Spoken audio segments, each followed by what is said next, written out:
Welcome. This is the official PC Gaming Show 2022 pre-show. It's like the show before the show, so make sure you get comfortable, get that aggressively named energy drink you love so much, and get ready for the latest and greatest in the world of PC gaming. This is a little bit like the graphics driver update or the day one patch you have to install before playing your favorite games.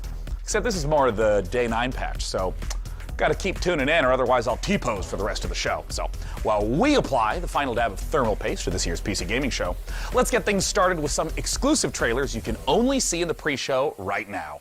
Stick around. Returning to your old master's tower, after years of traveling the realms of Aeon, you find it abandoned. Him vanished without trace. And you, the heir to the wizard's many secrets. Your purpose rekindled and new tools at your disposal. You work tirelessly to rebuild the once great tower, breathing new life into its empty halls.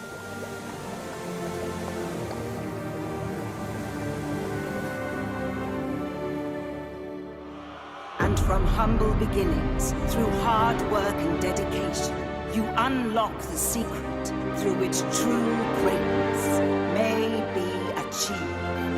Vanquish your enemies, conquer their places of power, reap the ultimate prize.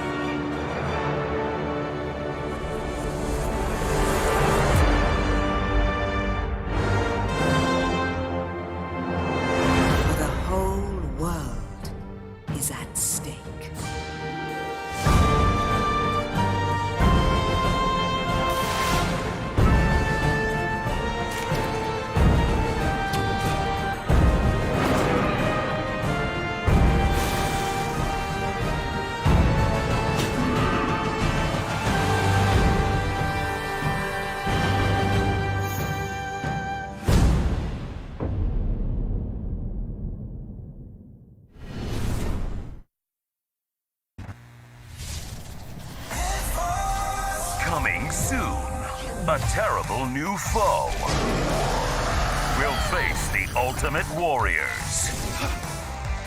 Will our heroes survive the Lizard Man War Chief or succumb to the forces of Daedalus? Don't miss these updates coming soon to Myth Force. In your face.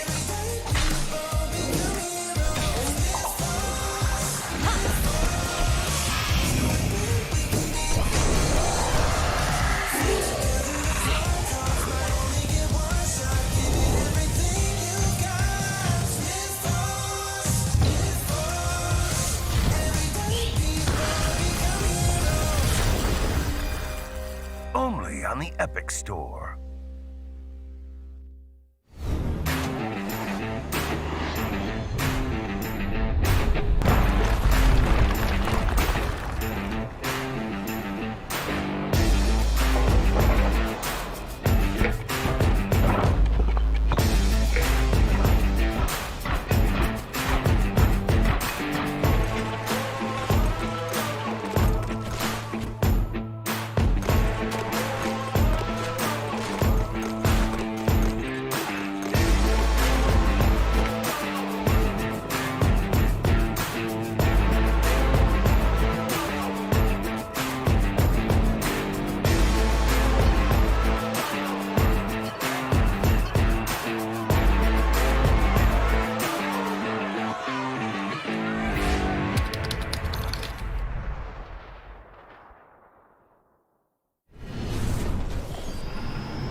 Escalated throughout the world.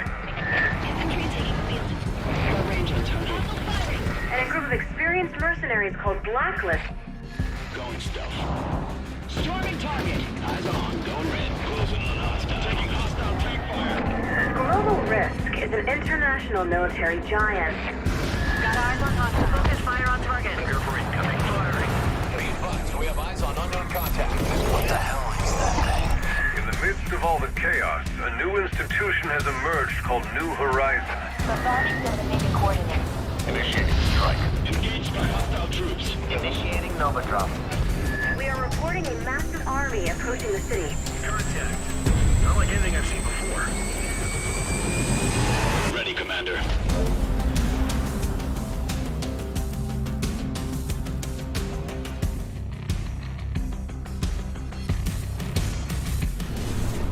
Wake up, sleeper.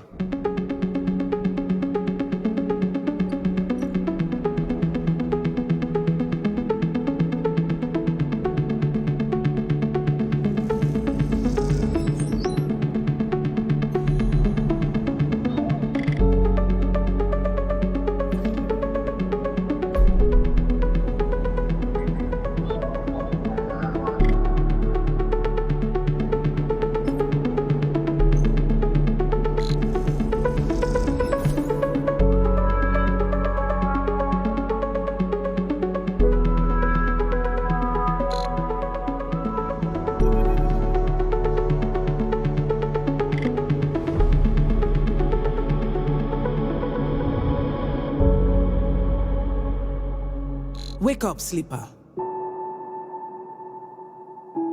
You have no idea what's coming.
Well, hello there, gamers. Welcome back to the PC Gaming Show 2022 pre-show. And I know what you're thinking, why hasn't the main event started yet? It's because we're still packing all the awesomeness in. So you can think of this as like DLC, except you don't have to make some sort of Sophie's choice about how to free up hard drive space. Speaking of which, we have a special treat for you while we wait for the full PC Gaming Show to begin.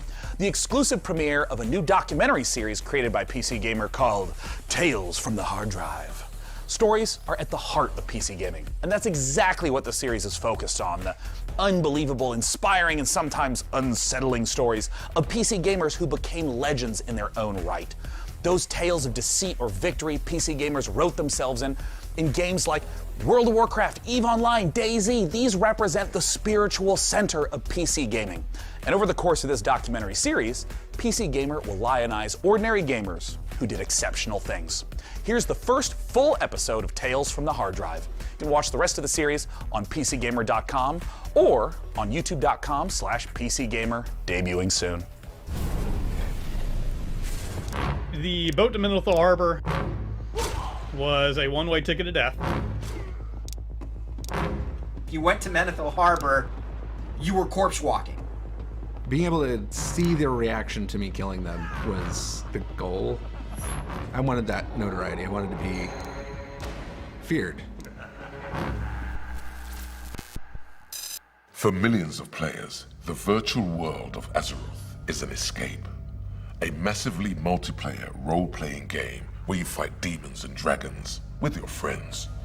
But for 4 months in 2005, World of Warcraft's bustling Dethicus server wasn't a friendly reprieve from the outside world. It was a hunting ground. The terror of Menethil Harbor. Folks lately call me Witchfinger. Back then, I was Harley Davis, the erotic fiction troll king of World of Warcraft, and I was basically in the troll mafia that ran Dethicus, and I was in a guild with Doc Master Angway in the early part of Vanilla WoW. In original Vanilla WoW, there was not a lot of instancing. There was basically 2 continents. And in order to rotate between one continent and the next continent, Kalimdor and Eastern Kingdoms, you had to physically walk onto a dock where you would catch either a zeppelin or a boat. What Angway was famous for was he parked his character, which was a level 60 orc rogue, in Menethil Harbor, which is a level 30 Alliance leveling zone, and he killed everyone that tried to get on the boat to another continent.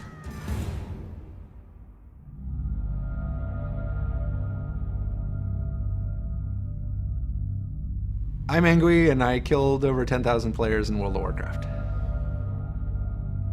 I ganked people in Menethil Harbor for about 4 months. I did it constantly, and I was a orc rogue. It was very easy to get away from people. They had some of the hardest hitting melee attacks in the game. It was a griefer's dream. If you want to kill people in a video game, you don't want to be seen, you want to be able to get away, and you want to be able to deal a lot of damage really fast. The reason I was killing a lot of people in Menethil was because I was trying to recreate something that I'd seen in EverQuest. You saw them coming and you were scared. I mean, you did not want to die to these people. I wanted that notoriety. I wanted to be feared.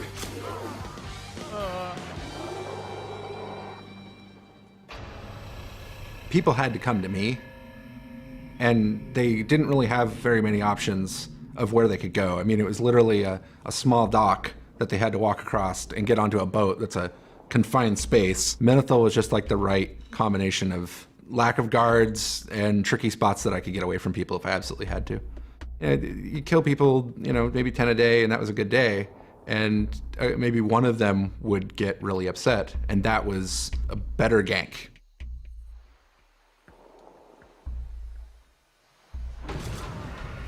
Ganking, the act of killing other players, especially when they're below your level or not wanting to fight, is a controversial tradition in World of Warcraft. But Angwy's dedication to it bordered on obsessiveness, and it quickly turned him into a living nightmare on his server. I just killed people on the docks. I absolutely hate you, Angwy. You are a nerd and have absolutely no life. Hell, you probably live in your mum's basement. Angwy made people's lives hell. His ability to shut down Menethil Harbor for 4 months turned him into one of World of Warcraft's biggest anti-heroes. Back in vanilla World of Warcraft, back in the good old days, I was Squig, a human rogue, on the Dethicus server. Early on when I was leveling, before I became part of the Deathicus culture. He was certainly a nuisance. The boat to Menethil Harbor was a one-way ticket to death. He knew everything. Since he was a rogue, he had stealth, he knew where you could hide, he knew where you could run, he knew how he could get off the boat, he knew where you were going to respawn, he knew where he was going to respawn. That was probably the first time I ran into him, because he definitely camped that boat. But just because you got to the boat didn't mean you were safe. The boat had a couple of different spots where you could go on the insides of it, and you could go up on top of it and whatnot. One of my favorite things that I could do if somebody that was trying to be sneaky to get on the boat, and I could just stealth onto the boat. We're out in the water. They think they're safe. They're hiding in a corner, and then I just kill them all real quick. And I could take down like 4 or 5 low-level people before I needed to jump off the boat. And so what you would have to do is you would have to go to the graveyard and you would have to graveyard respawn. This would cost durability, and this would also make your run back to Menethil Harbor a bit longer. Then if they stayed on the boat when it zoned, they would end up at their graveyard with 1 health, and then I'm already there. And I could sit there and kill them as many times as I wanted at that point. I think it was really frustrating for them because, I mean, they told me, but it was a lot of fun. Like it was genuine glee a lot of the time. The guy was legitimately a masterclass multiple opponent rogue. He had stealth, he had stuns, he had blinds, he had everything in his toolbox, and he knew how to use every single one of them to make sure he accomplished his goal. What made Angui exceptional was his dedication to his craft. He turned it into a science, one that sent many players over the edge. When you play a character up to like level 60, it's a pretty big time investment that you're putting into this. And then to have your character just get completely massacred repeatedly, I think it can be hard to keep your cool, I guess. And I find it fun. Personally, he probably only killed me probably 3 or 4 times, so I tried to avoid it as best I could.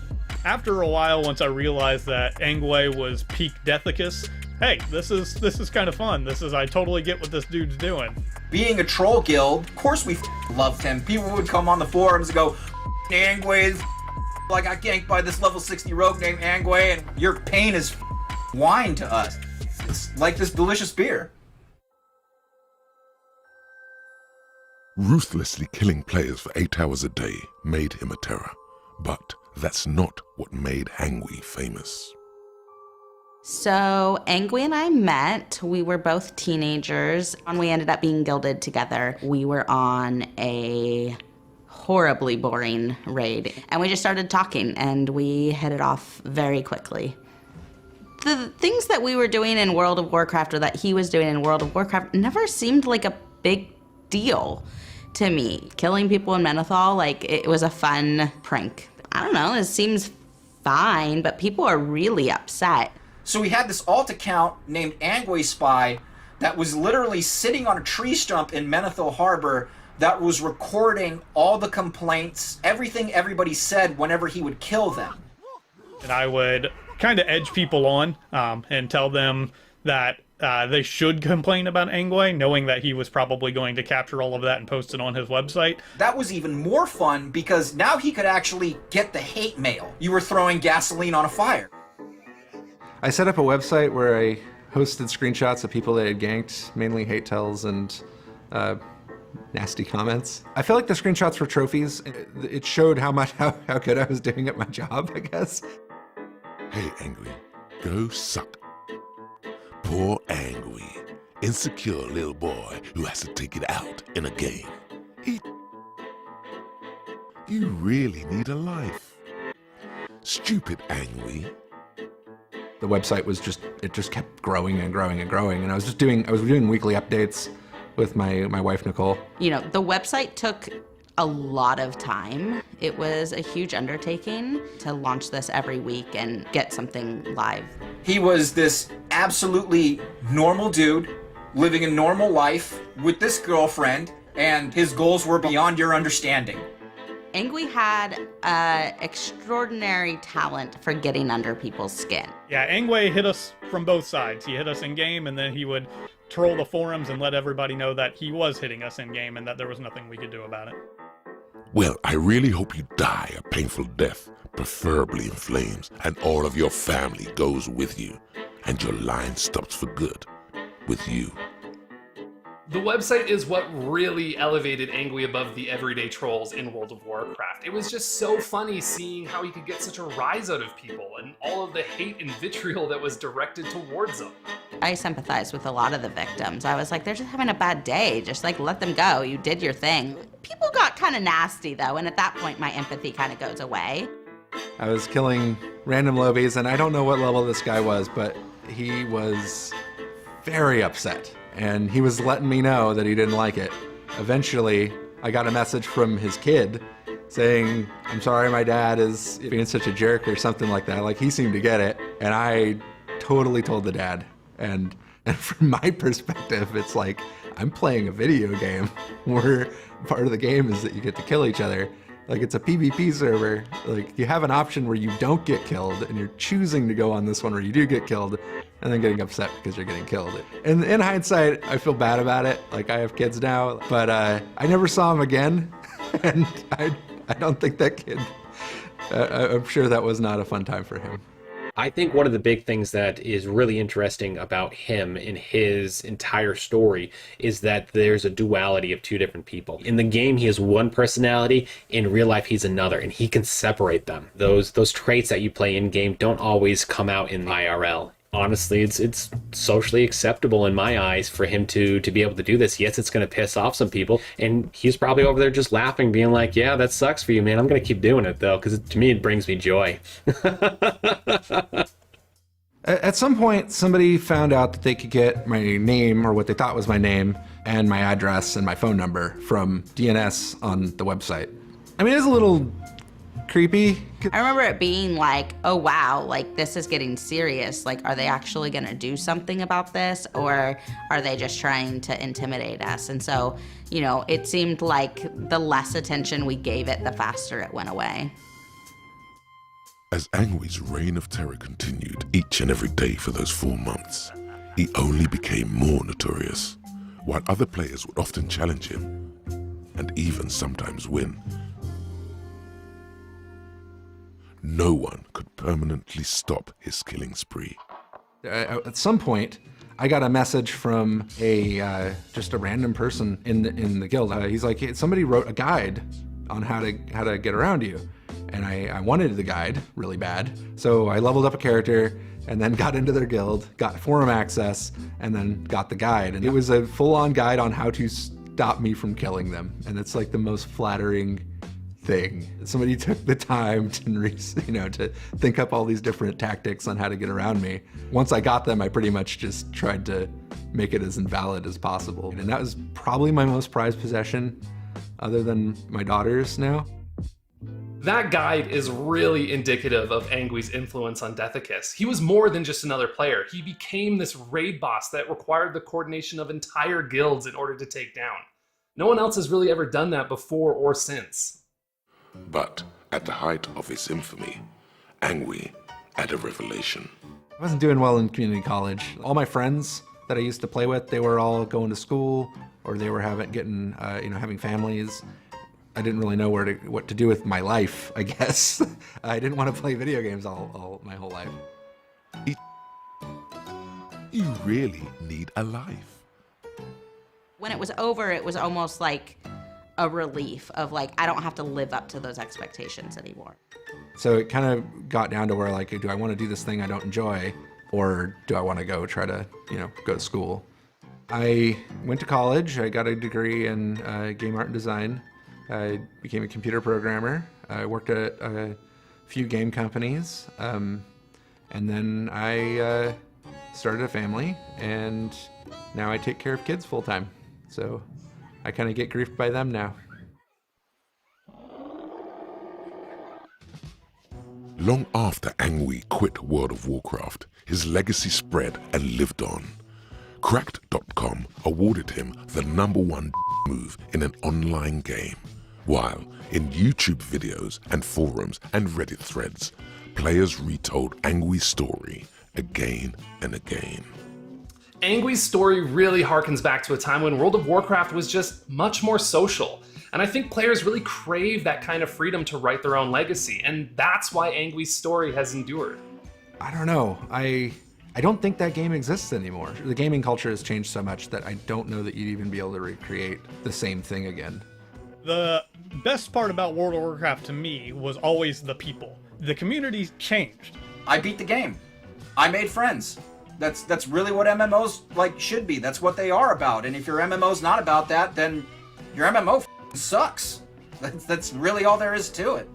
I think that's where a lot of the really good player stories come from, is that player interaction, and it's something that's mostly gone from games currently, and I think World of Warcraft was kind of the start of that.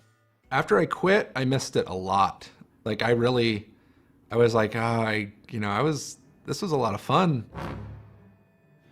I could see doing it again. I'm kind of looking forward to, killing people. People start freaking out. Worry turned into panic. I made a mistake, and I got stuck over there.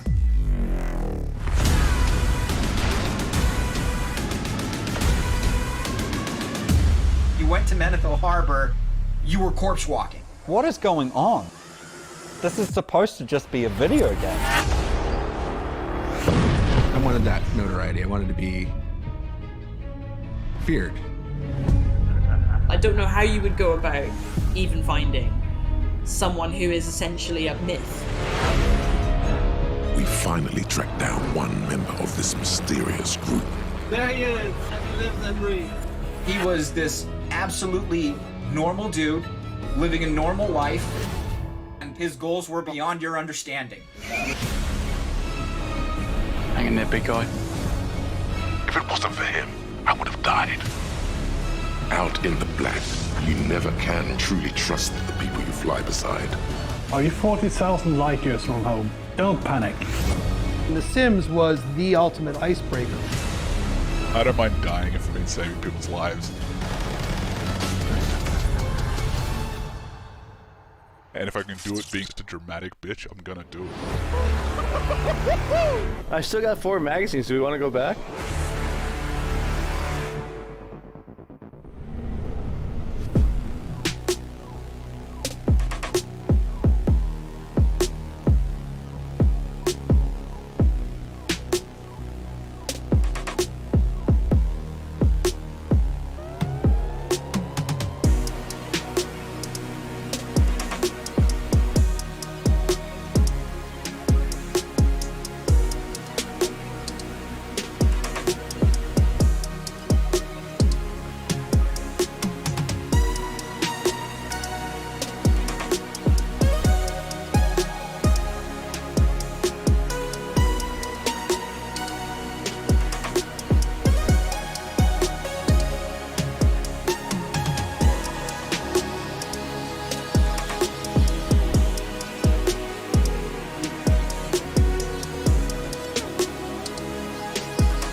Good things come to those who wait, and your patience has finally paid off.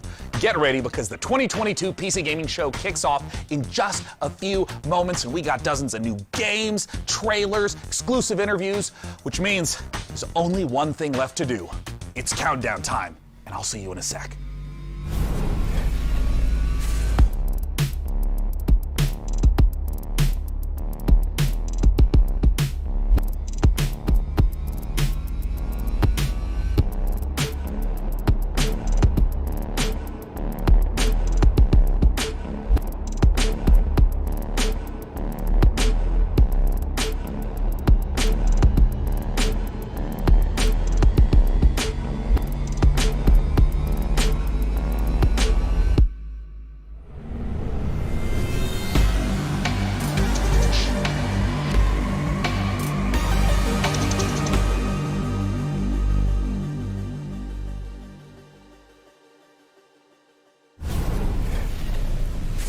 everyone, welcome to the PC Gaming Show 2022. I'm Day 9 still, one of your hosts, joined again by the amazing Mika Burton. Hi. While we may look like elaborate Unreal Engine renders, we are here in the flesh, as is the hardware, bringing you the best and brightest in the world of PC gaming. Over the next 2 hours, we are going to showcase a metric ton of killer upcoming PC games through world premieres, exclusive interviews, and a few surprises along the way. And you, the folks at home, might even be able to win yourself a fancy computer if you play your cards right.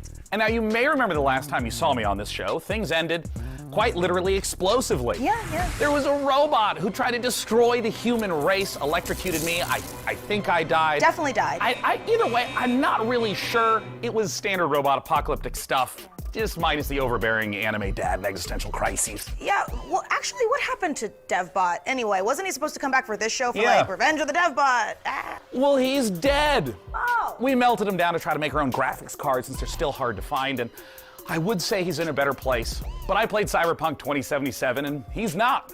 Ooh, that's pretty dark for the start of the show. Or nostalgic. Aw. But none of that matters because the show actually took place in a parallel reality. All right, so you're telling me there's actually a multiverse? According to the writers who told me this 5 minutes before we went live, I am saying there's a multiverse. All right. We're now apparently on Earth 3, which is not to be confused with E3 because this show is still happening. Ho-ho! And we are so thrilled to be back as a part of this weekend full of celebrations of gaming by putting the spotlight on something near and dear to our hearts. PC gaming. And so, without any further ado, it's time for my favorite part. Rated M for mature. I won't leave you. You're not a monster. In the beginning, the world was subjugated by chaos. Endless droves of horrors trespassed into the world. And so came the solstice of souls. Something's coming.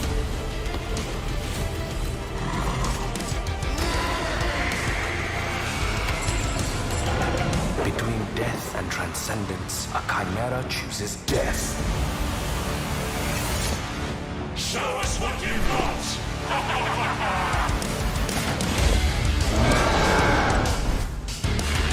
We have a whole new world to forge. May the judge have mercy on your souls.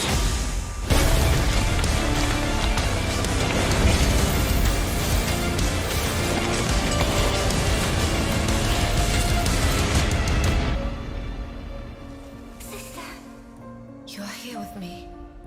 I always will be.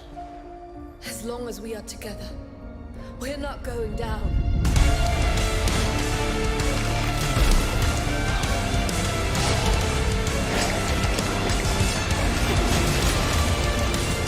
They wanted yet another monster. They shall have one.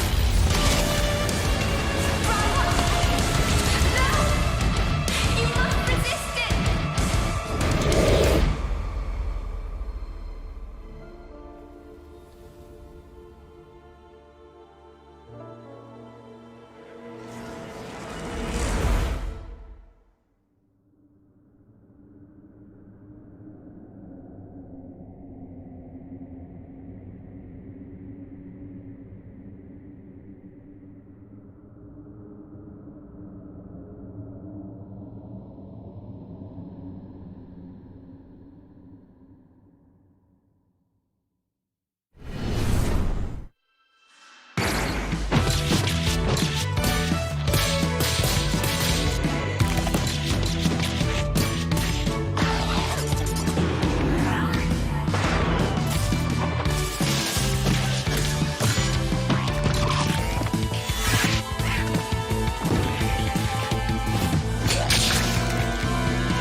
You just saw Tactical Breach Wizards, a turn-based game of sorcery and SWAT team strategy from the makers of Gunpoint and Heat Signature. My strategy, personally, is very simple.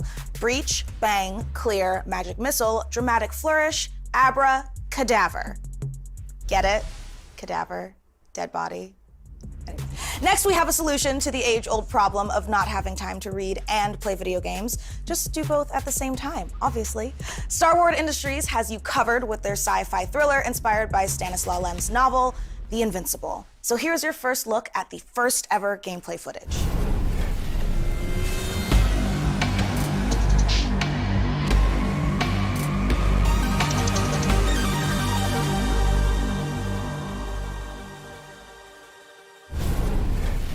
You.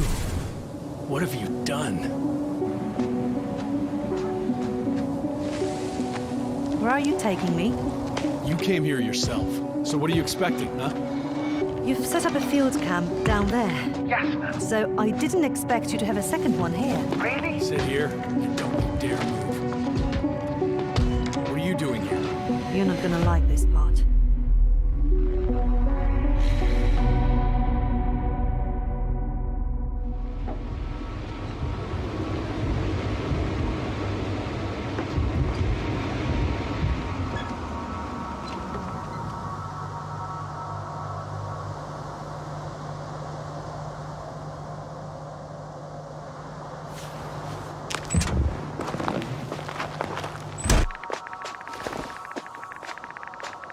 The radiation level is growing rapidly. It's starting to get interesting. I'll pretend I didn't hear that, Doctor.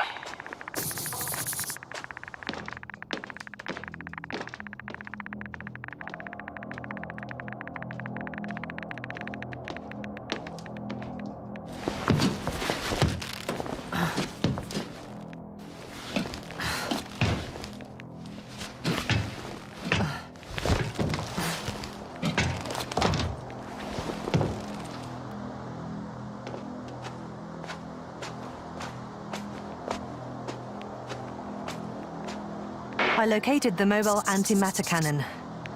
Another one? How many of those did they... Is it active? Dead. I admire your composure. Wait, someone's here.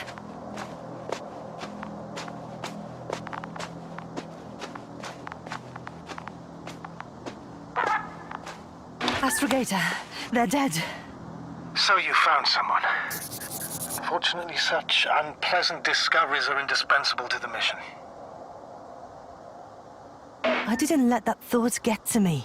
I was counting on this meeting very much. At worst, it could have been another abandoned place, but not this. But what exactly? That's a good question.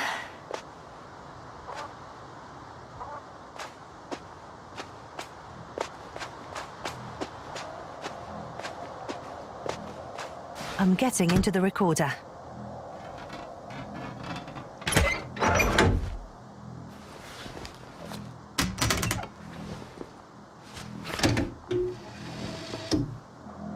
What do we have here? Uh-huh. They made their way through with a beam of antimatter. How subtle. Did you locate this passage?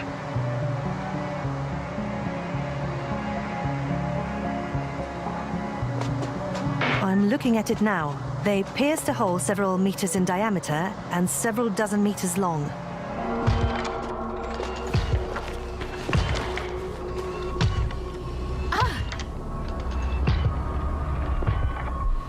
Yasna, do you hear me?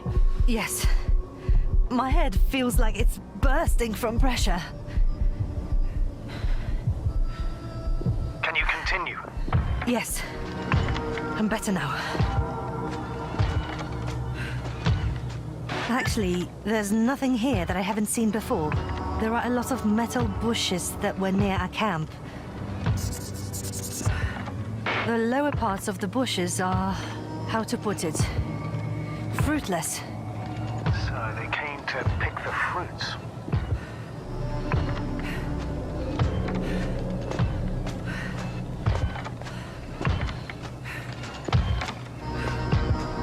This robot looks like it has started its task and got stuck.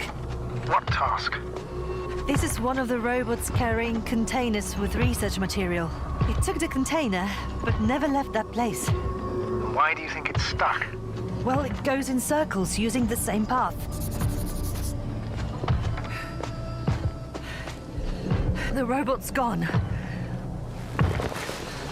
You must have broken his loop. But I didn't. Well, he must have done something. Never mind. Follow it.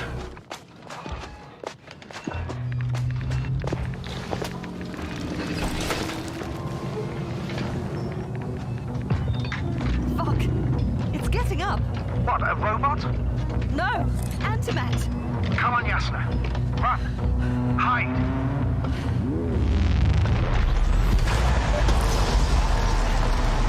Yasna, are you alive? Yes, it's fucked up the robot. What's it doing now? Oh no.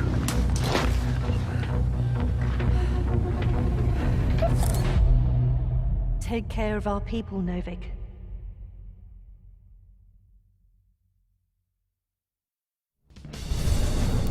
It's time to take a pit stop at the nearest dungeon to prove that chivalry isn't dead.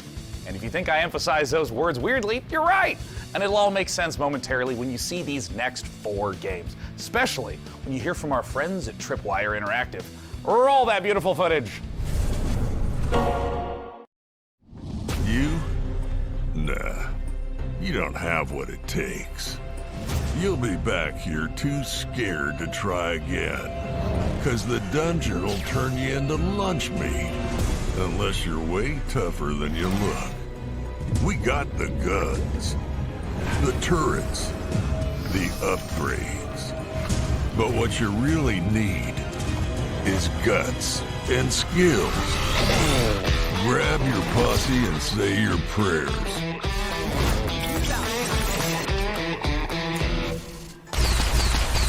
Be the first to play. To die. To give your feedback.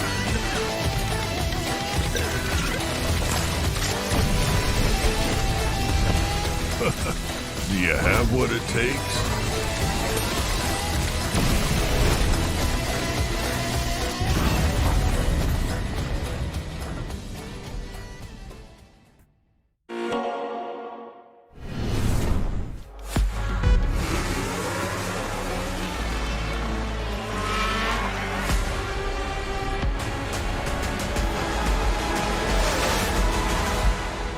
Welcome to F1 Manager 2022, the ultimate F1 simulation, putting you in the position of team principal at one of the 10 current F1 teams battling it out for a chance to be the next world champion. Choose your team and drive every decision that leads to you making your mark on the grid, and hopefully the podium. Winning championships depends on your ability to make the right calls on and off the track. During races, you'll mastermind strategy, plan tyre stints for each driver, and make changes on the fly when necessary. Issue driver callouts, such as instructing them to attack or defend, manage their tyre wear and battery usage, or even to avoid battling a teammate, all while reacting to dynamic events like race incidents and fluctuating weather and track conditions. Between race weekends, you'll control every detail of your team from your state-of-the-art headquarters. Hire best-in-class staff to work across your aerodynamics and engineering teams and put them to the task to develop your car and prepare new parts for upcoming races. Optimize your finances to keep the board happy, improve and maintain your facilities, and scout talent from F2 and F3 to try and ensure future success. They say knowledge is power, and keeping a close eye on a plethora of realistic data will help give you the edge. From the finer details of how car parts affect overall performance, to a track's expected grip level, to the condition of your wind tunnel. How you analyze the data and choose to spend your resources will make or break your progress.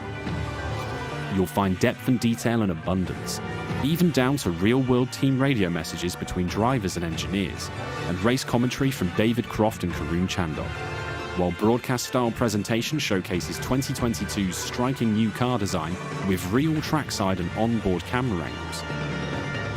sleek management menus and intuitive controls will drive the immersive F1 fantasy home as you plan and execute the perfect strategy in F1 Manager 2022. Pre-order the digital version now for early access from August 25th.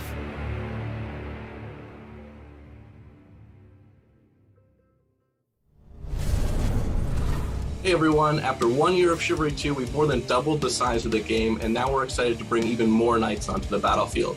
Because today, right now, Chivalry 2 is out on Steam with crossplay between all platforms. This is our biggest update to the game yet, and it brings players to an all-new desert theater of war, and best of all, brings us horses into Chivalry 2 in mounted combat. We want to thank our community for making the game the success that it's been so far, and if you haven't played it yet, now is the best time to check out Chivalry 2. Take a look at our new trailer that shows off the new update and its Nosian invasion.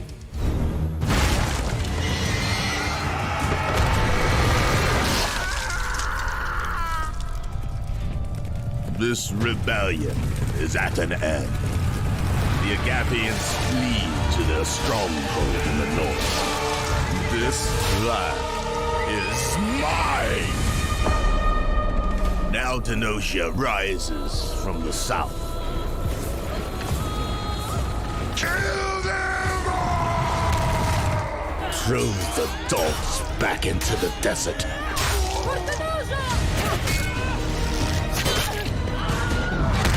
Their forces will crash and break against the bulwark. If the wall falls, we must retaliate.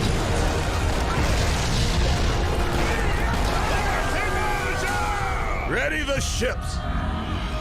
Long has Senosia remained safe from my fury. No more.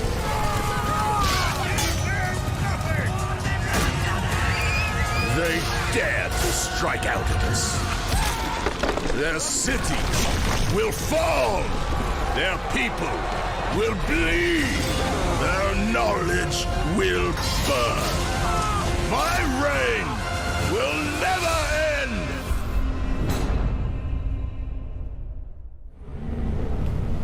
Hi everyone, I'm Phil from Sweet Bandits, live from Quebec City. Really glad to be here today for the PC Gaming Show. We'll be showing the first trailer for our game, Deceive Inc. It's a multiplayer competitive spy game where you get to use social stealth, high-tech gadgets, and powerful spy abilities to try and get the upper hand. We've had the chance of working with Tripwire Presents on the project, so this is only the beginning. Please follow us on social media at Play Deceiving to learn more. We'll be releasing the game in early 2023 on PC, Xbox Series S and X, and PS5. Thank you so much, and let's enjoy the trailer. Good afternoon, agents. Your mission is simple. Infiltrate the frozen coral underwater hotel and retrieve the blueprint of a powerful weapon. As you know, Deceive Inc.'s company policy is to deploy multiple agents to ensure the mission's success. But only one will get the paycheck. Do whatever it takes, agent, and be careful out there. Try your best. Let's see if it's enough. Booyah! Ka-ching! Oh, come on. They can't be this fast. And they thought it was secure. In the end, I am victorious. They're really not gonna make it easy for me. Gotcha. Is that it? Right on target. Outskilled and outgunned. It can't end like this. Target acquired. Moving to rendezvous point. All done. Really? Mission complete!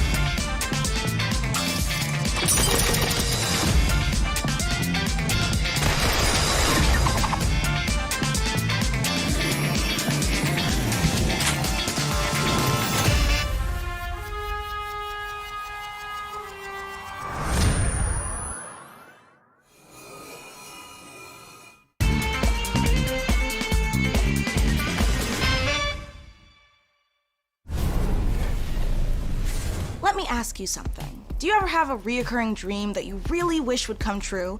I mean, mine personally involves a flight of unicorns and a Valkyrie army on Pegasuses, but yours may be different. But, somehow I doubt it. This year, we've partnered with the PC builders at iBuyPower to bring a very different dream to life. My dream PC room. Unfortunately, there's bad news for me. I don't get to keep it. But very good news for one of you. We're going to be giving the entire contents of this room away to a lucky winner watching the show. So let's dive in and see what's up for grabs. The beating heart of any PC gaming dream room is, of course, the rig, so let's start there. As you can see, the mad geniuses at iBuyPower have built an absolute doozy. The first thing you'll notice is that height Y60 case with its wraparound tempered glass panels. This thing is built from the ground up to display the sickest PC tech you can squeeze into a desktop machine. And let's face it, if you've managed to bag a serious graphics card in these dry times, you owe it to the silicon gods to show it off properly. Okay, the case and lighting looks dope, but for this to be a true dream PC, we need more than just state-of-the-art drip. Luckily, the substance matches the style. So let's check out the guts of our dream PC, and trust me, there's plenty of power crammed in. The big question, though, is what pixel pusher iBuyPower has used, and you won't be disappointed with an overclocked RTX 3090 from Gigabyte, right? This 24GB monster of a GPU packs the cooling to stay chill and the power to smash through any game you throw at it. The graphics card is the rig's MVP, but any superstar needs some dope backup, and the fastest gaming CPU around, the Intel 5.5GHz Core i9 12900KS with 32GB of DDR5 RAM and 2TB of seriously fast SSD storage, both from ADATA, makes up the perfect support team. Whew, that is a whole lot of PC. But Mika, you may greedily wonder, what about the peripherals? Well, animal lovers, we got you covered, because the Height Eclipse wireless headset comes in plush vegan leather trim with a 30-hour battery life and competition-grade 2.4GHz connection. And you noisy typers are going to love the clicky-clacky mechanical keyboard that comes with it. Oh, I'm sorry, what was that? RGB? Well, of course! The keyboard and mouse both light up like Atlantic City on a Saturday night. And yeah, you can turn it off so you can actually get some sleep.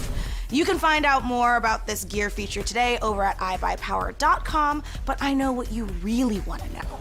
The info on how to win this beastly setup. So here are the details. Thanks, Mika. Yes, folks, it couldn't be easier to enter our Dream PC giveaway.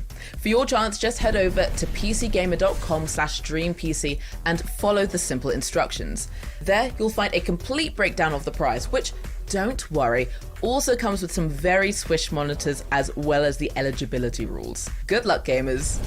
That is right, just head over to pcgamer.com/dreampc for your chance to win. But for now, let's get back to the games. From Kepler Interactive and A44 Games comes Flintlock, The Siege of Dawn, an action RPG from the team behind Ashen, where gods and guns collide.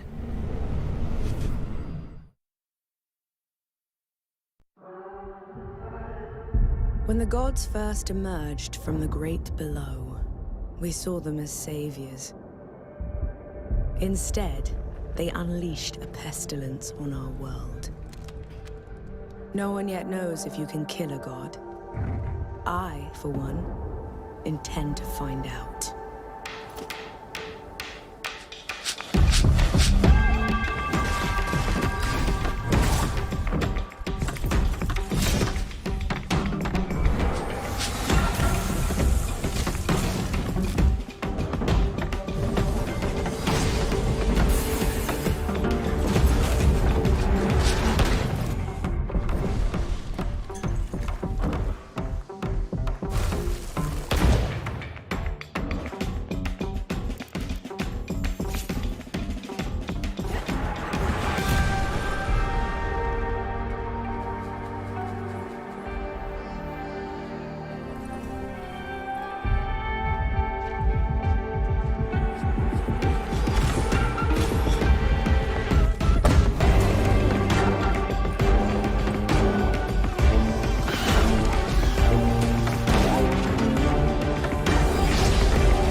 Hey PC Gaming Show, I'm Derek Bradley, the CEO of A44 Games and creative director of Flintlock, The Siege of Dawn. Flintlock is set in a world ruled by old gods, and so as humanity, you now have the power of black powder and bombs and flintlock rifles to finally overthrow the gods and take the world back. You'll play as Nor, a Blackstream sapper, one of the elite explosives experts of the Coalition forces. Nor herself has a personal vendetta against the gods and will stop at nothing to get her revenge. But you won't be going it alone. Where Nor brings firepower, her fox-like companion Enki brings magic to the battlefield. You will have to master a combination of axe combat and gunplay, while your companion Enki uses his magical powers to disrupt enemies. We can't wait to show you more of Flintlock before it's released next year. Head over to our socials for more info, and don't forget to wishlist now on Steam and Epic Game Store. Have a great show. Coming up next, a mysterious new sci-fi game from 11-Bit Studios, the creators of This War of Mine. Hear all about it in our exclusive interview. We'll also show you what's next for Outriders from Square Enix and People Can Fly. Plus, if you look back on high school and think, you know, those 4 years would have been better if I was fighting literal demons, you're definitely going to want to study up on our next world-exclusive independent game inspired by the Persona series. Chug your health potions now because there is so much more PC Gaming Show coming your way. Before we go, the folks at Compass Data Centers have a little quiz for you. How much higher is 5G's data capacity compared to current 4G networks? Scan this QR code and answer the question for a chance to win $500 worth of stuff from Razer, or visit gaming.compassdatacenters.com. Okay, now back to the PC Gaming Show.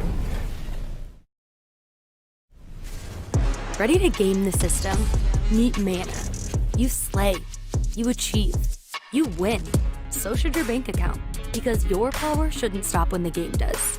Mana is the best gaming rewards debit card where you can earn perks and points by paying and playing, and get rewarded with the things you actually want, like that skin you can't wait to show off, or your next gear upgrade. So why pay any other way? Pay with Mana. Pay with power. Mana. Game the system. So I know what you're thinking, and the answer is yes. It's time to talk about The Alters, the brand new game from 11-Bit Studios. The Warsaw-based studio made us cry in this war of mine, make difficult choices in the face of climate apocalypse in Frostpunk, and battle encroaching corruption in Children of Morta. The Alters sends us to the deepest, darkest reaches of space, in a survival story that is guaranteed to give you an existential crisis, in a good way. This is a really big moment for this year's show. I can't wait. Let's take a look.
Joining us now to talk about what we just saw all the way from Poland is Tomasz Kasiewicz of 11-Bit Studios. Welcome to the PC Gaming Show, and thanks so much for joining us. Thank you so much. Hello. Okay, there is a lot to unpack there. We got clones, we got this huge wheel. Tell us, what did we just see? Well, first of all, these guys were not exactly the clones. We saw Jan, our main character, who's traveling with a group of the Alters, who are the alternative versions of the same person. And they are going through this distant alien planet in their mobile base, which was the wheel you saw at the end. So what's the player's goal as they're progressing through the story? So you are a space builder stranded on this distant planet, and your goal is to survive and find a way back home. But the thing is, in order to do so, you need to create those alters, as each one of them have different set of skills and character traits. So these are things necessary for your survival and finding a way back home. So from the trailer, tonally this could be a horror, a thriller, a mystery. What should players expect?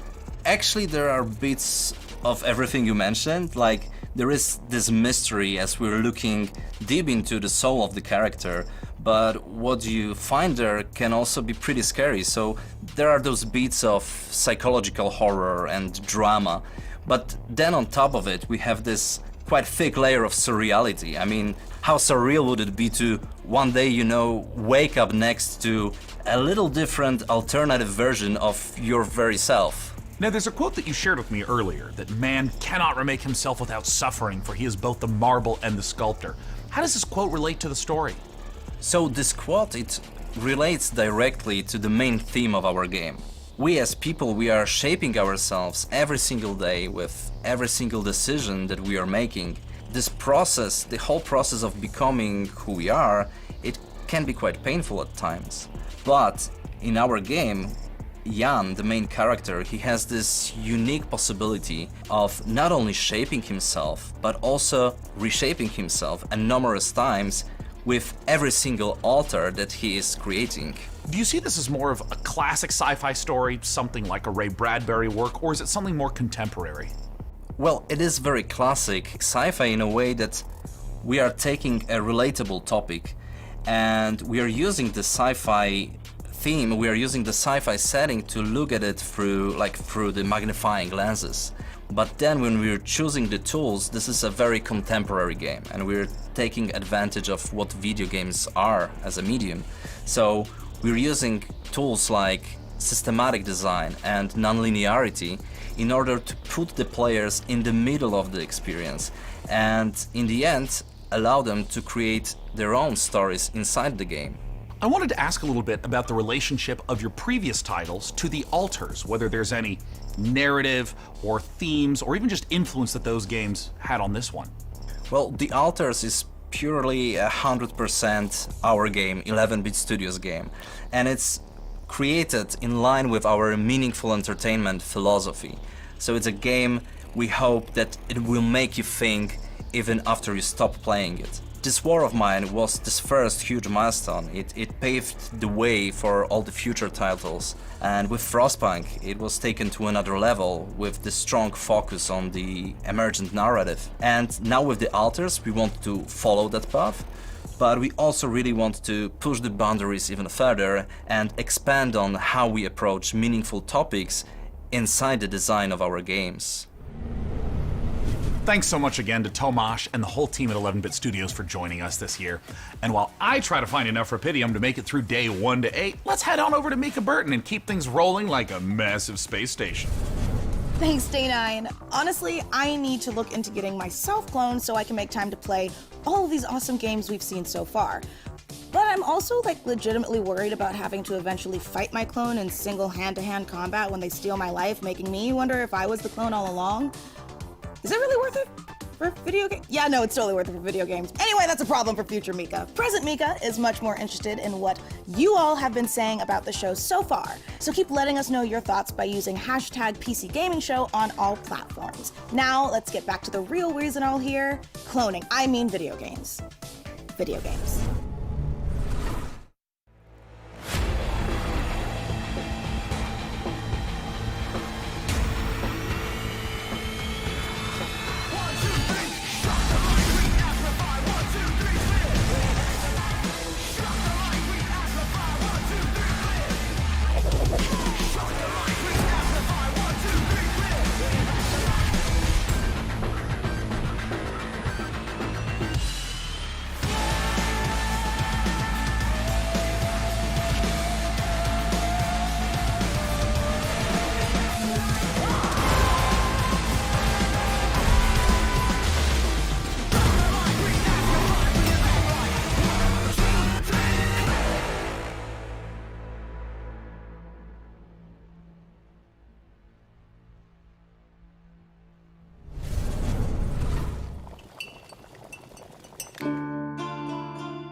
Sure. When Tiny Build lets you open your own medieval potion shop, you get hailed as a master alchemist. But when I do it, I get a sternly worded letter from my landlord about how my cauldron violates our lease agreement.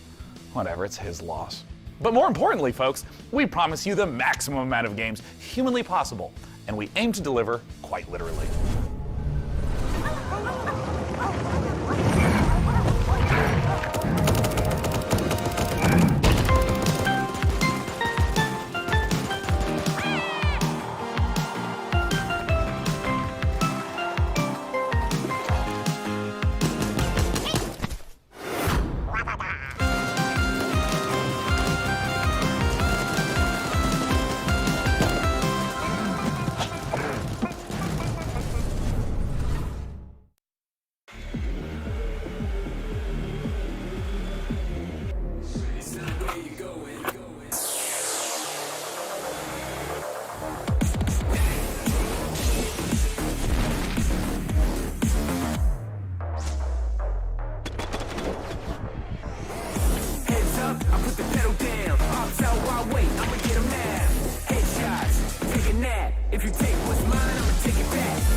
Before your eyes lies the Celestial Islands, a world of peace above the clouds, protected by 4 great houses.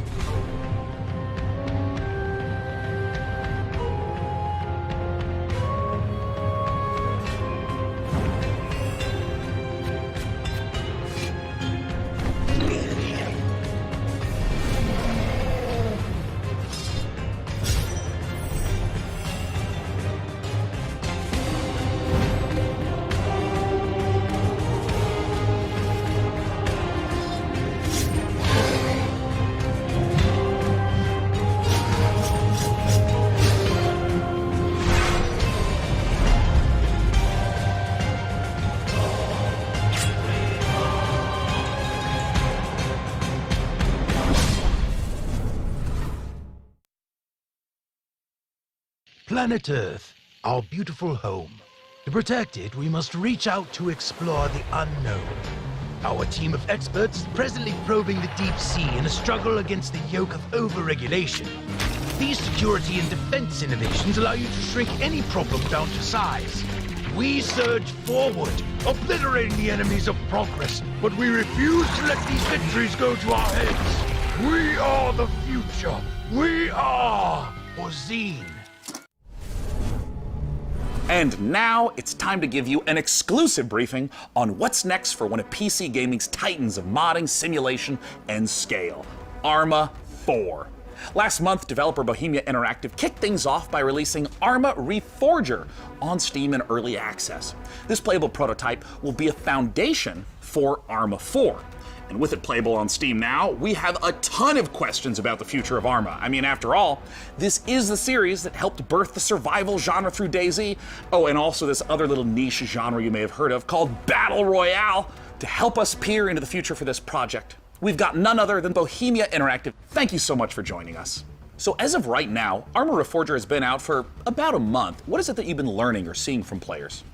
At first, we've learned that players like Reforger a lot and they appreciate the work we've put into it.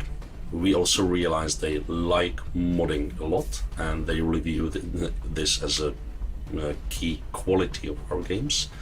And we were very pleased by the reactions of both our community and the new players who immediately started flooding internet with videos, playthroughs and praise of our new technology. So we are very glad that the reception was so good.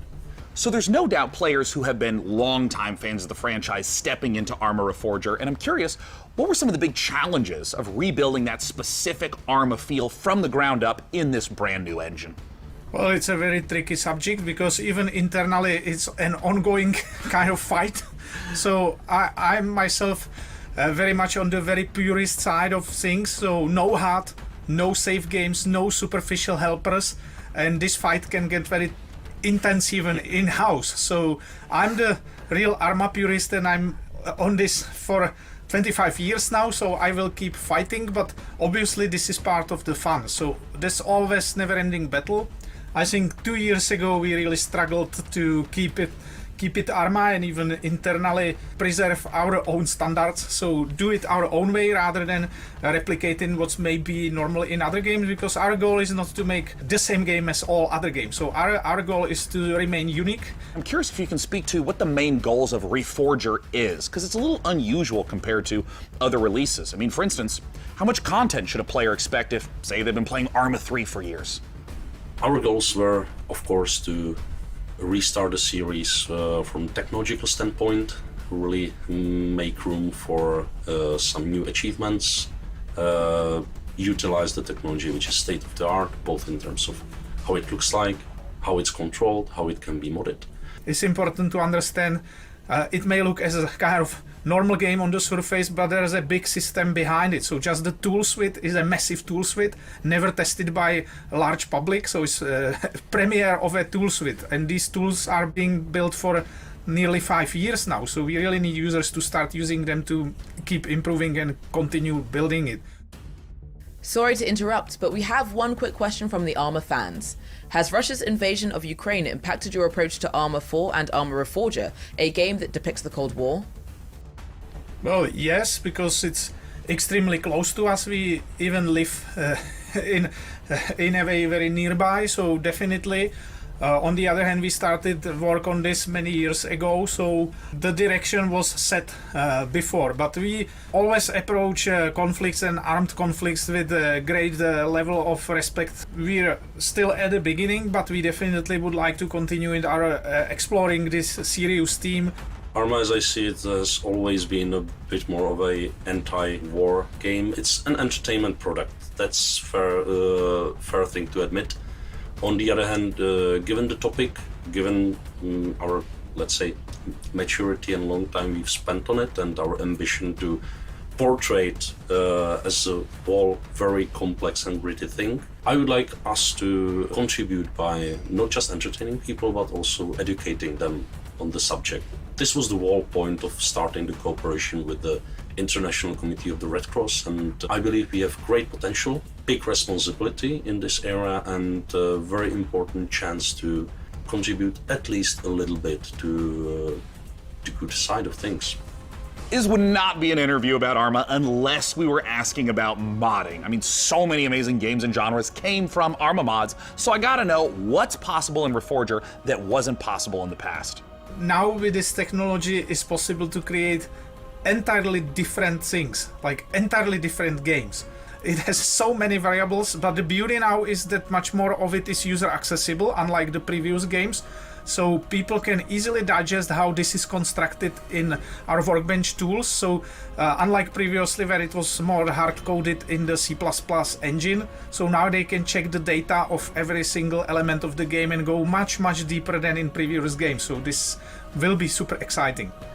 Now, I wanted to ask a little bit about performance, because anyone who's played Arma knows that it can get really challenging to get a good frame rate in those massive multiplayer matches. So I'm curious, what expectations should players have about performance leading into Arma 4?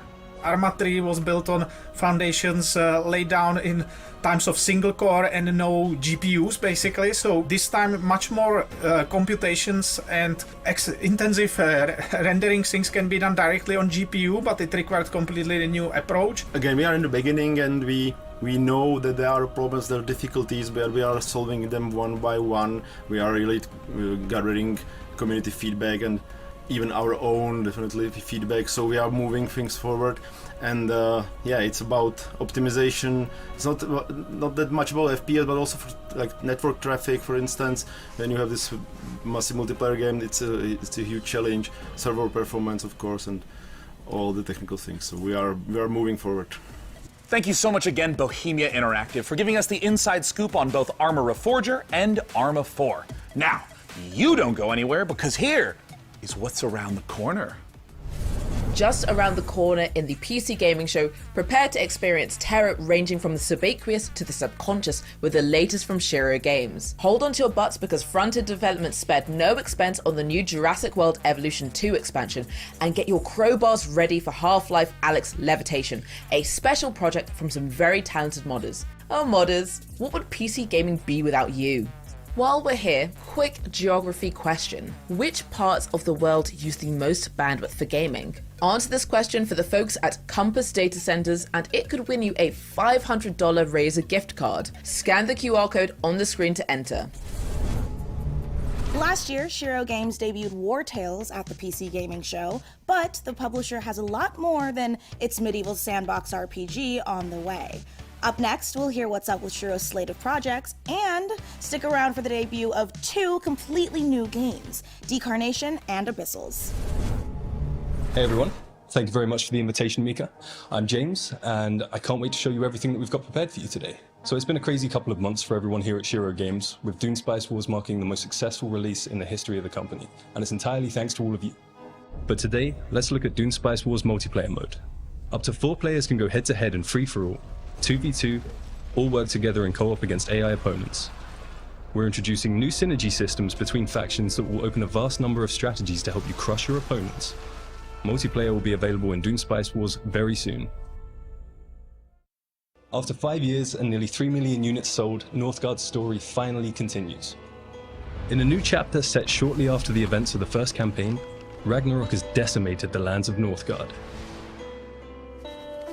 Long-standing alliances have been broken.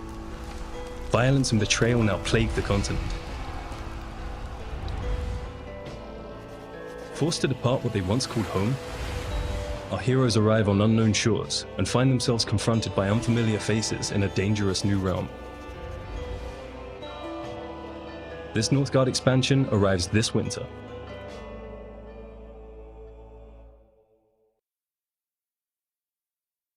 And for all of our War Tales players out there, Cooperative is finally coming to our open-world tactical RPG. You share food, gold, and camp with your friends. But you can split up to cover more grounds. Before every fight, devise the perfect strategy to overcome any threats that may stand in your way. But be careful in your approach, as one wrong move may lead to your group's demise. The co-op update will allow you to play between 2 to 4 players, and it will be available this summer.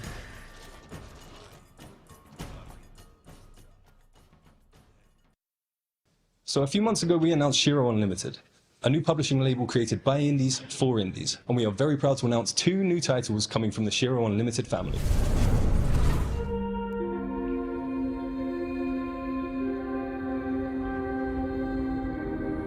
It seemed like our last chance to start again, to escape Earth's devastation.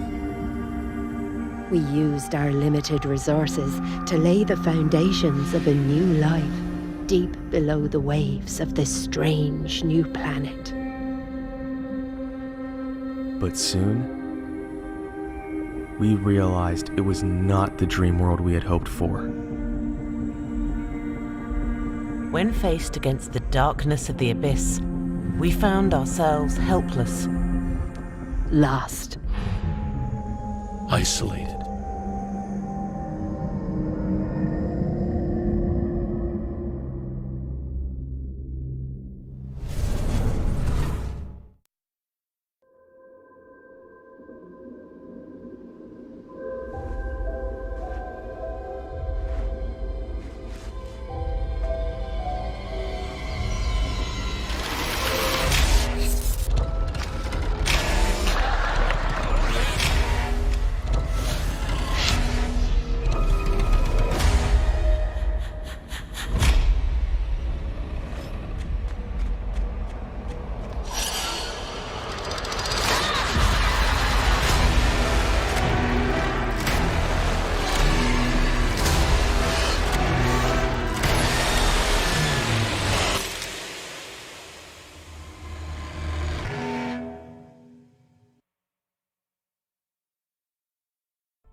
Thank you very much for sticking with us, everyone. We hope you enjoy the rest of the show.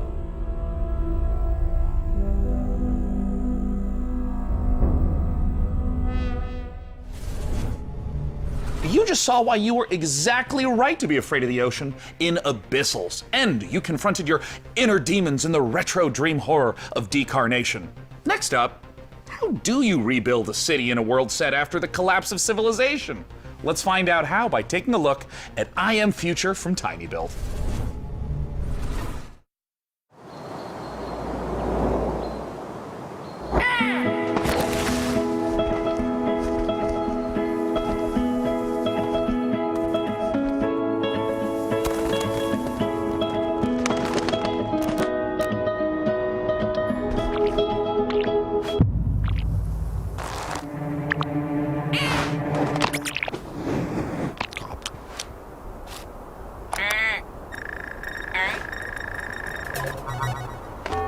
Warning, hibernation aborted. Your total hibernation time was 6 years, 6 months, 5 days. Welcome to Eden, your new home. Huh? I have no idea where the hell I am. But damn, this place is gorgeous.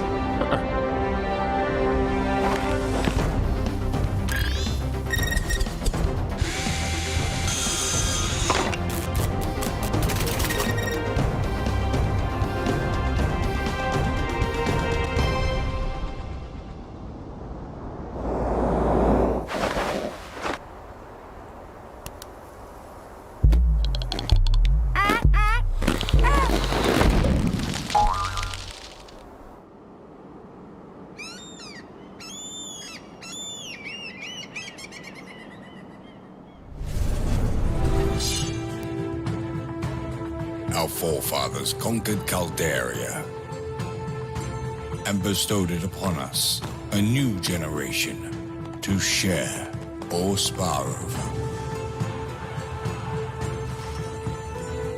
Our great houses seek to obtain the Emperor's favor, cultivating our lands and subjects to improve and enrich the realm, beginning with ourselves, of course. Prominence can be secured through strength as well as delicacy. Will you be able to build your legacy of power?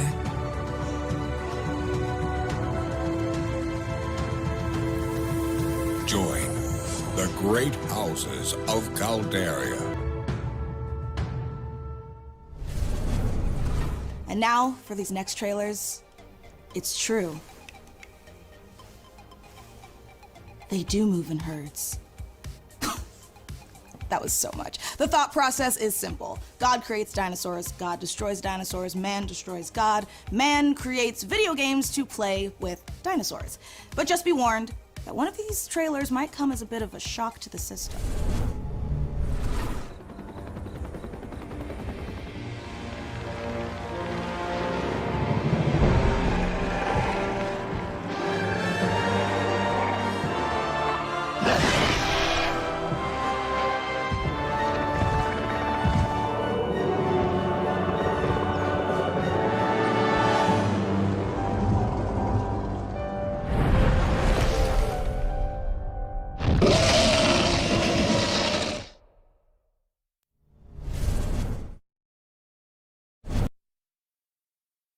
PC gamer.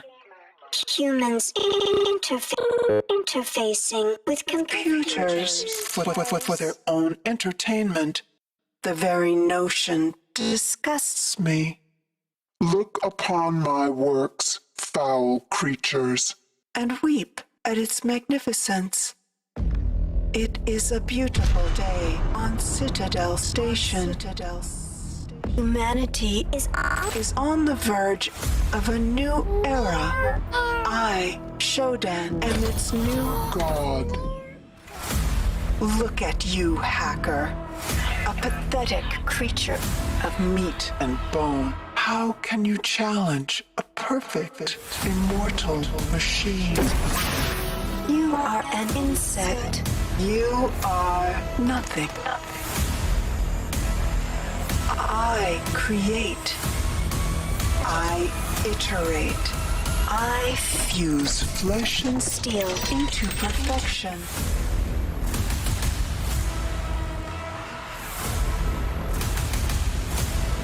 My children, their blood is on your hands.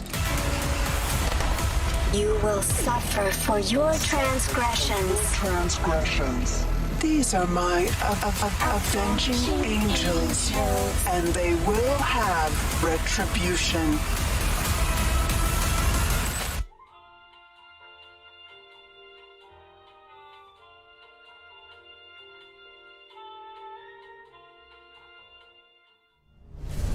What an incredible and frankly horrifying trailer. Developed by Night Dive Studio, System Shock is the return of a beloved, acclaimed sci-fi saga. Today, to take us even further inside the world of System Shock, I am thrilled to welcome the one and only Warren Spector. Thanks so much for joining us, Warren. Hey, thanks for having me. This is going to be fun. In terms of trying to translate the experience of a game from 1994, 3 decades later to now, what doesn't carry over well? The first thing is the graphics, obviously. We did the best we could, but it was pretty primitive back then. And the other one is the user interface. If you look at when the game opened, the original, a help screen that came up, and it filled the entire screen with text. It's just a thing. I don't know how the guys at Night Dive did it. It's amazing. But frankly, as I think back on it, the game actually holds up pretty well. I'm excited to see it come back. Just wondering if you think many modern gamers are aware of the impact that System Shock has had in terms of gameplay systems, in terms of narrative structure, on so many games that came after it. I'm not sure people see the influence, which is a little unfortunate. But I think the rest of the world is going to get the chance now to experience it, and I think they'll see not just that they're having fun playing this game, but also see that other games followed in its footsteps. Nowadays, we walk around with computers in our pockets. We're worried about the evil of algorithms. How do you think about a character like Shodan in 2022? Shodan seems far too close to reality to me right now, and let's just hope that she doesn't show up as nasty a form as she did back in 1994. Well, Warren, I wanted to thank you so much for joining us, and I want to let you know I cannot wait to return back to that world I played and enjoyed so much as a kid. Cheers. Yeah, I can't wait to return to that world. I forgot right? Basically the fans know way more about the game than I do now, so it'll be a new experience for me too. Thank you so much again, Warren Spector, for joining us to talk all things System Shock. I personally can't wait for the game to come out, though. It might completely ruin my sleep schedule, but before I spiral further, here are some more games to cram into your eyeballs. Since the first pioneers changed the harshest aspects of our world, every generation has upheld the solemn promise of our forefathers, that the rise of Titan would forever be without misery or bloodshed. We seek nothing from the solar system but a lasting amity of reason and justice. To see a war under any pretext would bring ruin to the great works of mankind. Any victory achieved through that deepest expression of human unreason would be as devastating as defeat. We have but a singular purpose: to establish peace and security for all mankind. The war between Mars and Titan devastated our solar system. Lead the survivors to Demarat, where you will continue following Frontier's storyline campaign in orbit of an alien star.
right, gamers, good work. You've made it here to a site of grace, or a bonfire, or a sculptor's idol, or a lamp. Make sure you're staying hydrated, replenish your potions, and most importantly, keep letting us know what games you're excited about using hashtag PC Gaming Show. I mean, personally, I can't wait to play The Altars. Ah, good. Now that we're all rested up, feeling good, it's time to enjoy a slice of that lovely cyberpunk life, courtesy of Nivalis, and experience the investigative horror of immortality, the latest from the mind of Sam Barlow.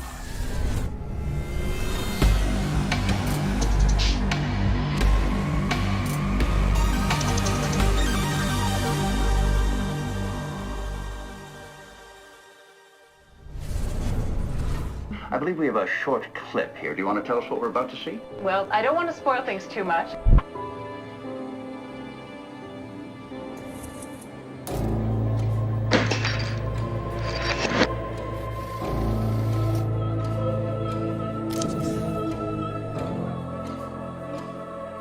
Does this work as a confession?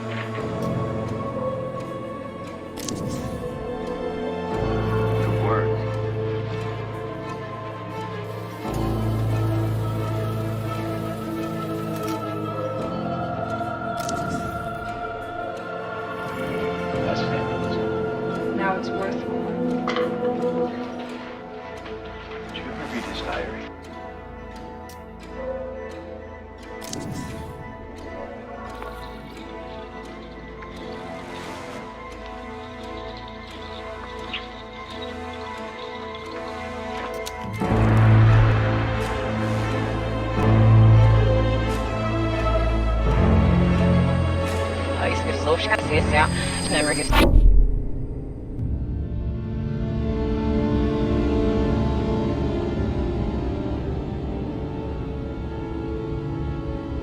We can take a break. You should take a break. No, we can go.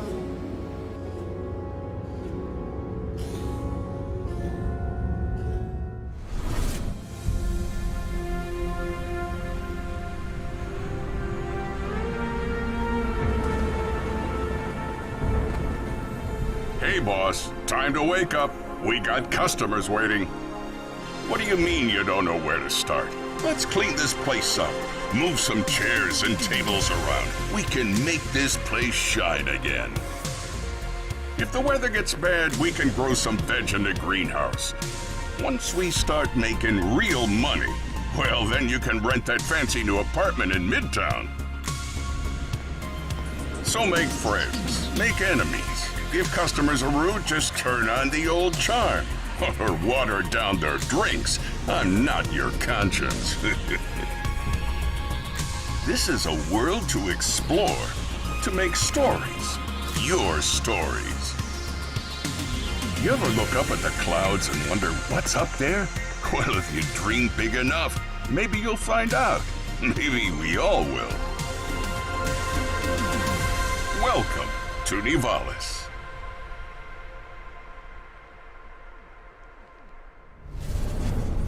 Hi, I'm Marco. And I'm Roman. At Ironlands, we are big fans of cyberpunk fiction and games, but we have our own ideas of what a cyberpunk world can be. This is a game in which you manage your restaurant, bar, or nightclub, take care of your staff, make deals, farm, and experience the stories of the people you meet. Or maybe you just want to take the day off and go fishing at the docks instead. Nivalis primarily uses voxel art for the environments. We spend lots of time creating a unique atmosphere with high levels of detail and dynamic elements. We are excited about the cyberpunk world we're making, and we can't wait to see the choices you'll make and how you'll choose to live your life when you come visit us in Nivalis. You can wishlist Nivalis now on Steam and the Epic Game Store. Mana is the gaming rewards debit card that puts the power back in the hands of players. So with every quest you complete and every purchase you make, you're earning for the rewards you actually want. We make it easy for you to set up and start. Just sync your favorite games to your Mana account and start earning real-life rewards the next time you play. So why pay any other way? Pay with Mana. Pay with power. Mana. Game the system. Get ready to overclock your eyeballs, because this next trailer is coming in hotter than my computer with 3 Chrome tabs open.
You just saw Demon School from Welsh developer Ysbryd Games, and now it's time to take a bit of a spooky transition. If you're at home, turn on all the lights in the room, make sure the salt circle is unbroken, and check to see that your door is properly painted with sacrificial lamb's blood, because things are about to get certifiably terrifying. Let's look at the H.R. Giger-inspired biopunk horror, Scorn. Desolate and decayed. A grisly nightmare of macabre perception. Greetings. I'm your host, Doug Bradley, and I invite you to join me as we explore Scorn's mesmerizing labyrinth of odd forms and somber tapestries. You awake in the middle of a desolate hellscape filled with biomechanical contraptions, part flesh, part machine. An industrial civilization now lying in decay and ruin. A hidden fauna sleeps within the underbelly of the world, wanting nothing more than to be left undisturbed. Scorn has been carefully crafted with great attention to detail.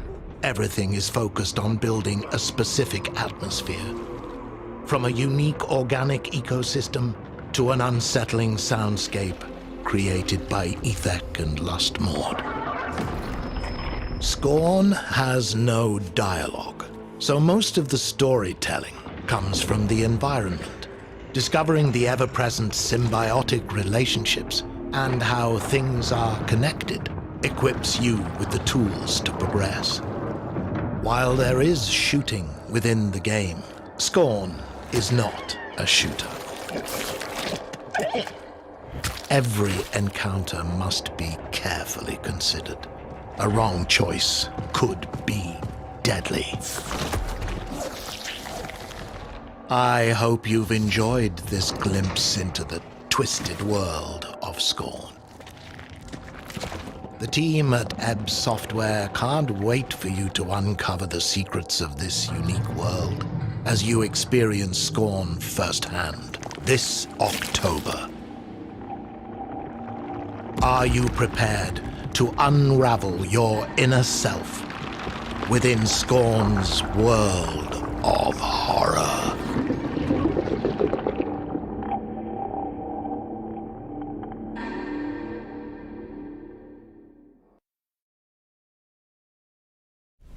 Now, while I've been delightedly playing Dune Spice Wars, harvesting melange, and trying to figure out how to pronounce Kwisatz Haderach, it doesn't matter, I'm equally ready to turn hordes of Tyranids into a Jackson Pollock painting in Warhammer 40k Space Marine 2. In this brutal third-person shooter, you once again step into the oversized power armor of Titus, an elite Primaris Space Marine in a galaxy immersed in a never-ending war. To take us further inside the grimdark, I am joined by Tim Willits and Oliver Hollis, the creative director, on Warhammer 40k Space Marine 2. First of all, thank you so much for joining us.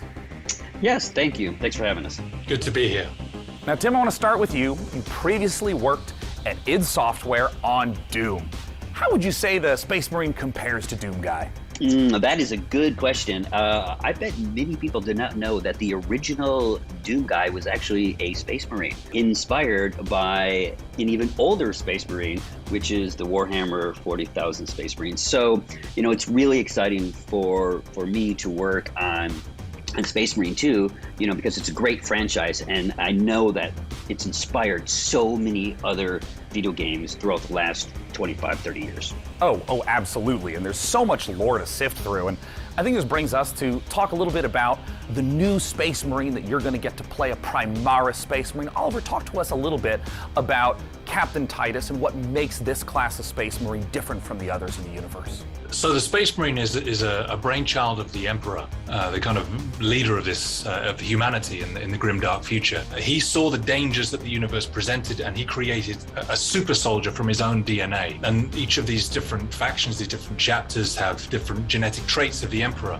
But what makes the Primaris different is that a guy named Belisarius Cawl the Emperor's kind of chief scientist, went back, did some digging in the old data, and found a way to enhance the qualities that a Space Marine has by installing new devices, new kind of bio implants in their body. So now these guys are 2.5 meter tall monsters capable of destroying anything in their path. It's reminding me of the 1,000 times I have rewatched the Astartes animation. That's amazing. It's so exciting.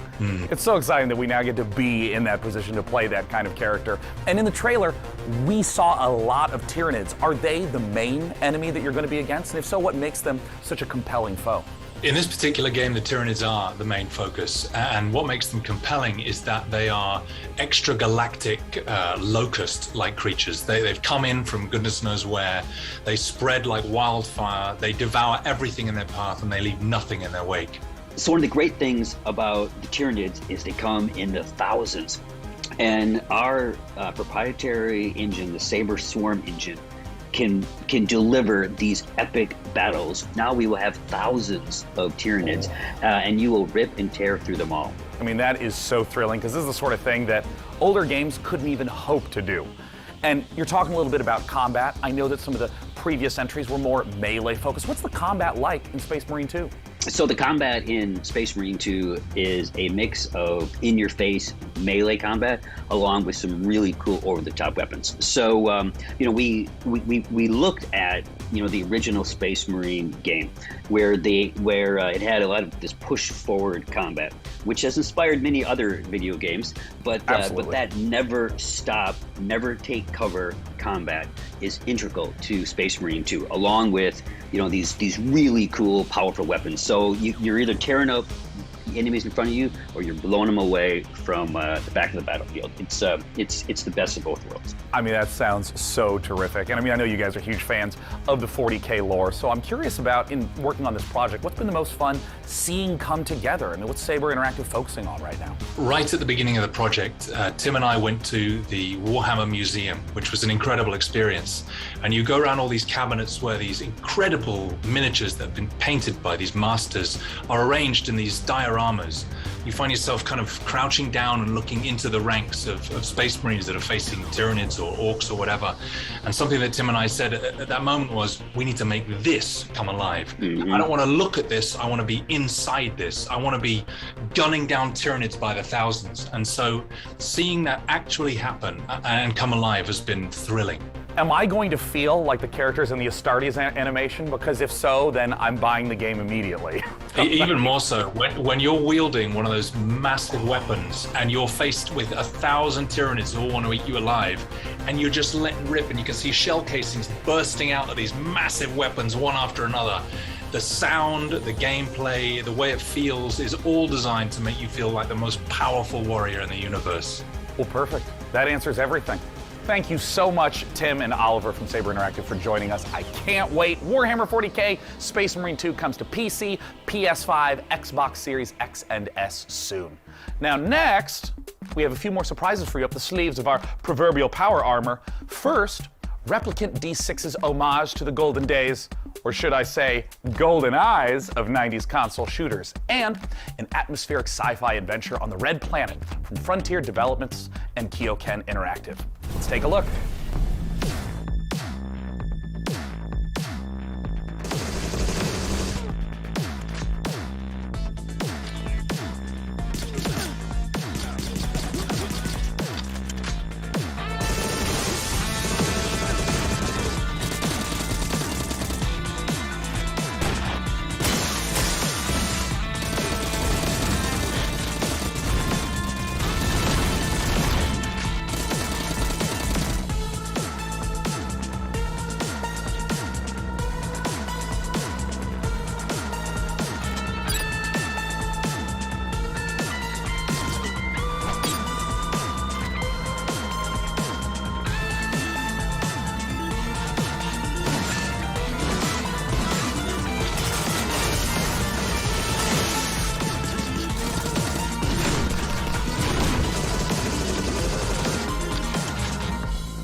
Sarah? Ryan? This is Kathy. Can you hear me? Please come in. Mission Opera has only one objective. Bring the Arks and their revolutionary technology back home. Here we go, Opera Team. The journey of 1,000 miles begins with a single step. I need to know that when we get there, you'll make the right decisions. We can do this.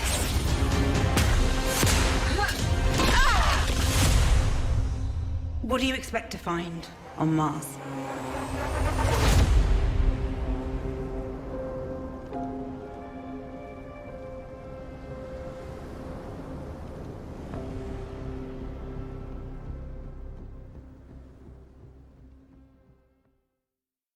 Hi, my name's Elise Chappell, and I play Kathy Johansson in the out-of-this-world sci-fi epic Deliver Us Mars.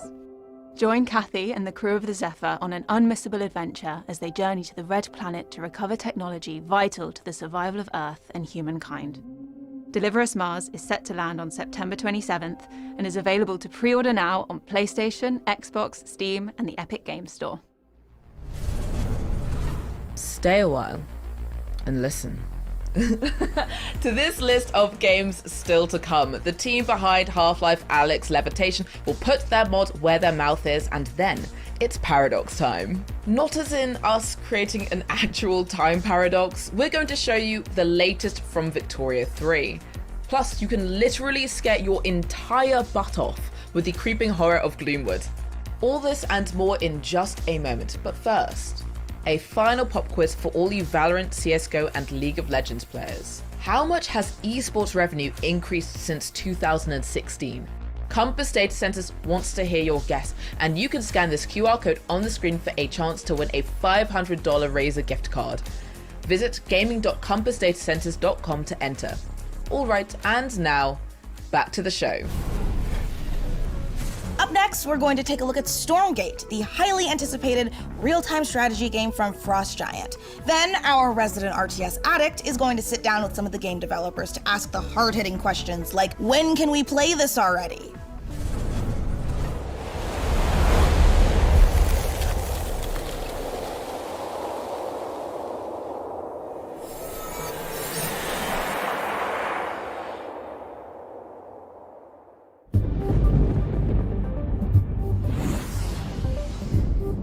Two years ago, our team assembled with a shared vision to build a brand new real-time strategy game. Together, we've been fortunate to work on some of the greatest RTS games of all time, and now we have a chance to do it again by creating the next evolution of that legacy. Today, we are so excited to share a first glimpse of Stormgate, an exclusive sneak peek into the universe and game that we've been creating for you. Stormgate takes place in an all-new post-apocalyptic setting where science fiction and fantasy collide. Our story begins hundreds of years in Earth's future, following the near extinction of humanity. This great calamity was caused by the Infernal Host, a playable alien race of demonic invaders that are hell-bent on claiming this planet as their own. With our story, we are creating an ever-expanding game universe, told through an ongoing series of campaign missions that you can play solo or cooperatively. New chapters will come out regularly, along with new units, maps, modes, and plenty of other surprises. In addition to campaign missions, we're building a world-class competitive experience with grassroots and professional tournaments accessible from directly within the game. There will be different leagues suitable for all levels of experience. In our new 3-player co-op versus AI mode, you'll level up your heroes, collect rewards, and customize your forces to open up new styles of gameplay and long-term variety. Stormgate will be free to play, but not pay to win, and there will be no NFTs. Beta testing starts next year, and you can sign up now to reserve your place in line at playstormgate.com.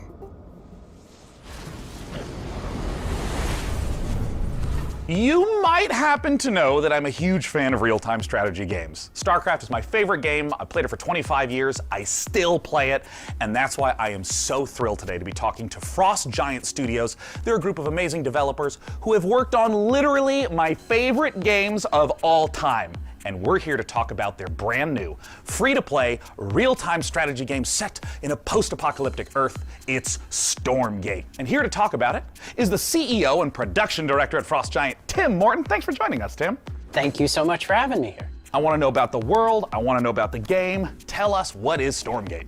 All right, this is our first game as a new studio, and it is classic real-time strategy, but designed to be more social. We build the game in a universe that ties everything together, but provide different kinds of experiences for players who like different kinds of gameplay. So we've got cooperative campaign mode, also play open-ended co-op, but if you're somebody who really enjoys competition, we've got 1 versus 1, high skill, competitive. And those are very different ways to play in some ways, but they're also all unified by the universe, by the races, by the units. So you really get a sense for how to enjoy the game. And I'm curious a little bit about that core gameplay, because obviously in all these modes you're going to be collecting money, building bases, building units, and so on. And I know that for you, the game feeling really good and really smooth to play is super important. Now, obviously, I come from a time where if the pathfinding is bad, we call that high skill opportunity.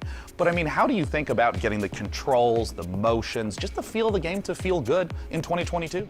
Yeah, it's interesting that RTS is one of the only genres I can think of where you have to have hundreds, even thousands of units synchronized over the network and responsive in a way that high skill, like pro esports players feel good about playing the game. That's not easy. It does require custom technology. There's no engine that you buy off the shelf that does that for you. So we definitely started knowing that and having the benefit of our chief architect, James Anhalt, who did that work previously on StarCraft 2. So we've put a lot of effort into that for sure. And this is going to be one of the first major RTSs people are aware of that is on Unreal Engine 5. What is it like working in this next generation engine?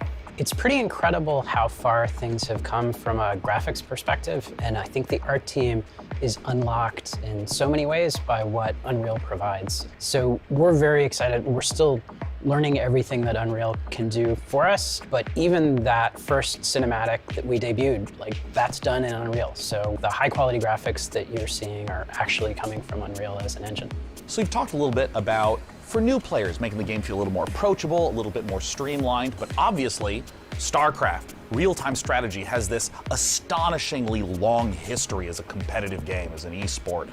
And I'm curious, how is your team going to approach that? So a lot of the emphasis around our thinking has been focused on what are things that we can add, especially around the gameplay experience. And one of those things is more seamless integration with esports. I mean, being able to sign up, participate in tournaments directly from the client in a way that gives players, even if you're not like top grandmaster, ready to take on Cyril, there's still an opportunity to be the best on your block or the best at your company or the best at your school. So we want to facilitate esports all the way from grassroots level up to the pro level directly in the client.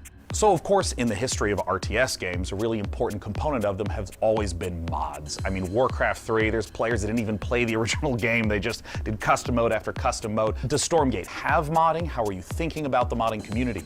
A number of members of the Frost Giant team actually came out of the modding community. The team as a whole is very passionate about it. From the outset, we started out applying resources to build a custom editor. I think there's a lot of opportunity to make improvements to the editing experience for RTS. We are also working on the infrastructure for people to be able to share their mods with each other. So it's really core to us as a team to enable modding, and we're absolutely working on it. And of course, we have to end with my favorite question of all. When can we play the game and how do we play it, Tim? So we are going to start our beta in 2023. We already have a site stood up at playstormgate.com to be able to register for the beta. We have a lot of active discussion topics on our subreddit as well, so there's an opportunity to participate in the dialogue around what we're building.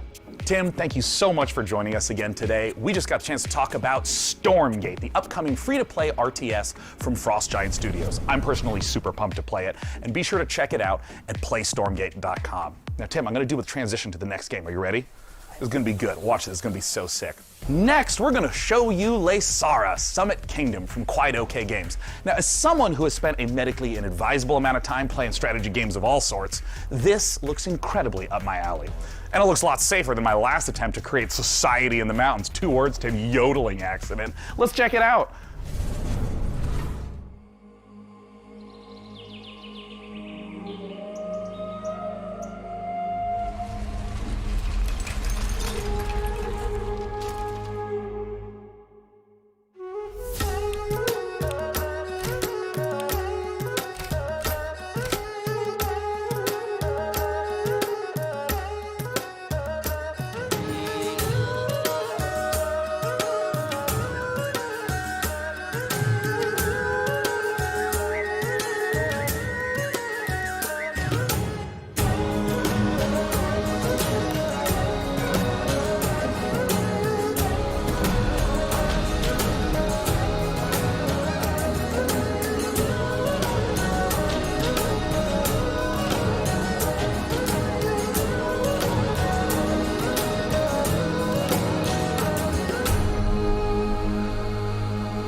That was Frozen Flame, an open-world survival RPG from Dreamside Interactive, where you'll embark on a fantasy adventure in a world reshaped by a magical calamity. A cursed land full of environmental hazards and massive monsters doesn't sound like the kind of place you'd want to build a cozy home with your friends, but instead you'll be raising fortresses and trying to tame the world, eventually growing tough enough to tackle the citadel that looms over everything and break the curse. Or you'll end up in the belly of a monster. Still kind of cozy. The demo for Frozen Flame was released just before the show, so you can jump in or grab some co-op buddies and see how long you can survive for right now. And keep an eye out for the early access launch later this year.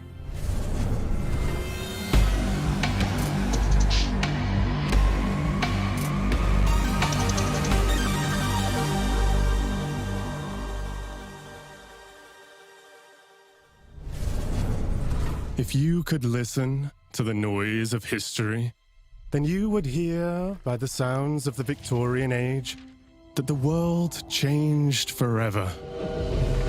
The roar of the engines, the bangs from new factories, and the cries in the streets calling out for revolution. In Victoria 3, we simulate this era, 100 years starting in 1836, and put you in charge of a young society. You will meet the people back then, high and low, over cultures across the globe. They are the beating heart of your nation and form powerful groups with needs and desires. Listen to their calls and let it influence reform, or turn a deaf ear to protect what is proven and stable. Your politics will decide where you want to go, but your economy, how far you'll come. Taxes, production, trade, and construction. Play these cards right, and you can harness the Industrial Revolution to turn your cities into titans. This is the engine you will need on the global stage. Use pacts, threats, and bluffs to secure your place in the sun. Anything done by war can be achieved with diplomacy. But you can decide when push comes to shove. Here you write the stories, and over time, the history of your world will be carved into the map. What will your society be like? What is the sound that will echo over continents and be heard over the noise of time as you create your grand tomorrow?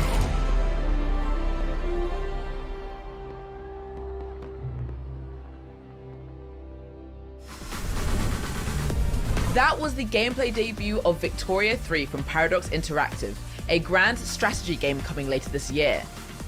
And let us take this moment to let you know you can wish us Victoria 3 by visiting the PC Gaming Show event page on Steam, where you'll be able to find every game featured in today's show. Type pcgamer.com/wishlist into your browser to be taken straight there. And now on with the show.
What's up, PC gamers? We're back again. Now, what you just saw was everything New Blood's got going on for 2022. A Medieval to Black Labyrinth, Ultra Kill Act 2, Faith, Fallen Aces, and a brand new update for Dusk that's bringing all new HD models and weapons that nobody asked for. So we're doing it anyway. Now, last year you might have noticed we teased a bunch of games here that we weren't ready to talk about just yet.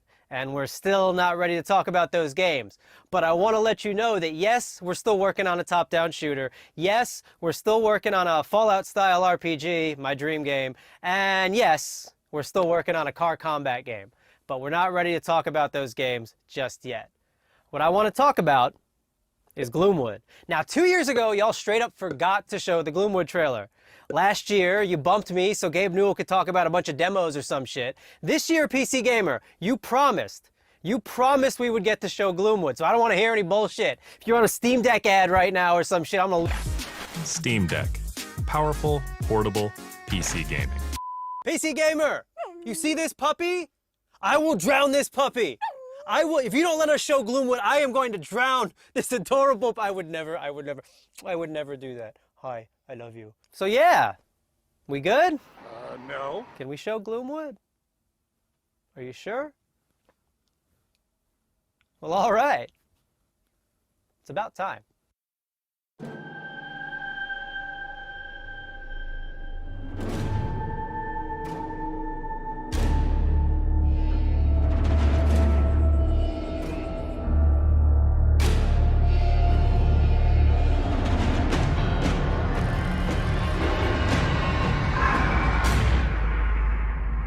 Hello, Doctor.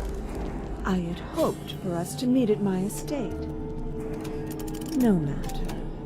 I can guarantee your safe arrival. A promise few others here can make. The townsfolk are not fond of outsiders. Don't delay.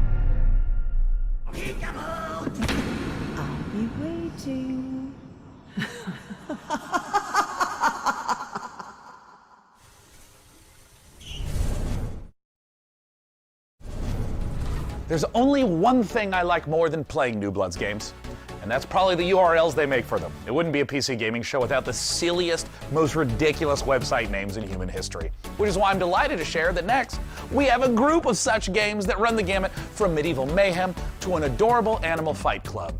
And our first rule, we absolutely plan to talk about it.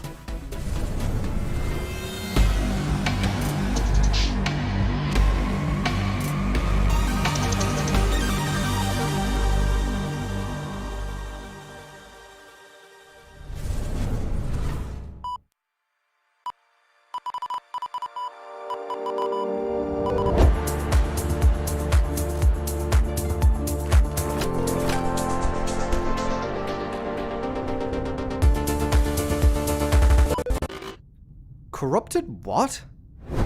Why is it always doing this just when I need to showcase the game? Okay, I'm gonna take that. Have you tried turning it off and on again? Yes, I have. The update to System 10.1.1 will provide a clean sorting of all your files and ensure that situations like this won't ever happen. Oh, no, nobody's updating me. That's the thing. Nope, haha, thank you, but we'll pass. Okay, so I do have a backup of the trailer. While I go rummage into the bin for it, please welcome my personal assistant. That will do a great job at pitching the game for you.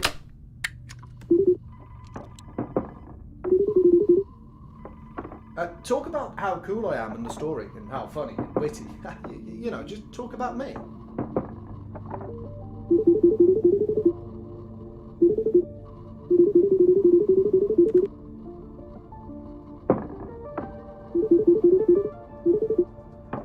Found it. Ah, ladies and gentlemen, the trailer. Okay, who had the amazing idea to save the trailer backup in 14.4 pixels? Do we have any ants working for us? What?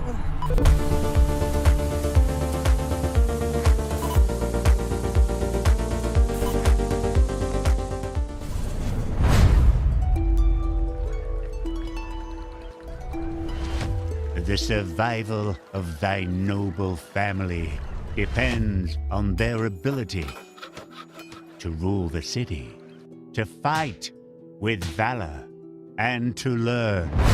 Oh, if only it were that easy.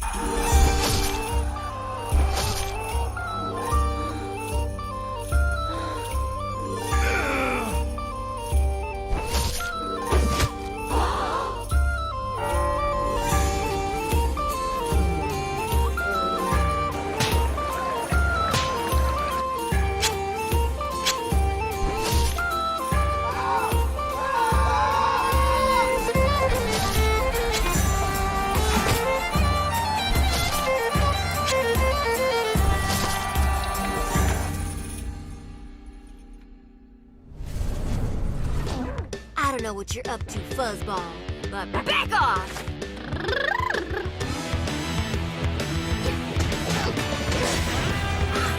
At the end of my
That was the latest DLC for Core Keeper, the sandbox survival sim from Fireshine Games and Pugstorm.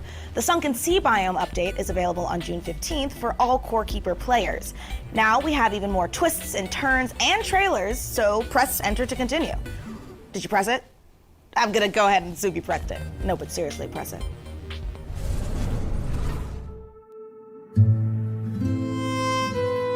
Life can be harsh everywhere. But in the old world, there was no hope of it ever improving. When our crops failed, the ruling class would still collect the same share, leaving our children to starve. And if we had any coin to our name, the taxman would appear, demanding you for the crown. The nobles hid behind the safety of their walls and did nothing when raiders pillaged the outskirts of the city. And so, some of us decided that it was time to leave, that we'd rather take our chances in the wilderness, seeking the promise of a new land, than starve to death in our homeland. The journey wasn't easy. We lost many along the way. This wild, unsettled land offers us the hope of a new start as the masters of our own destiny.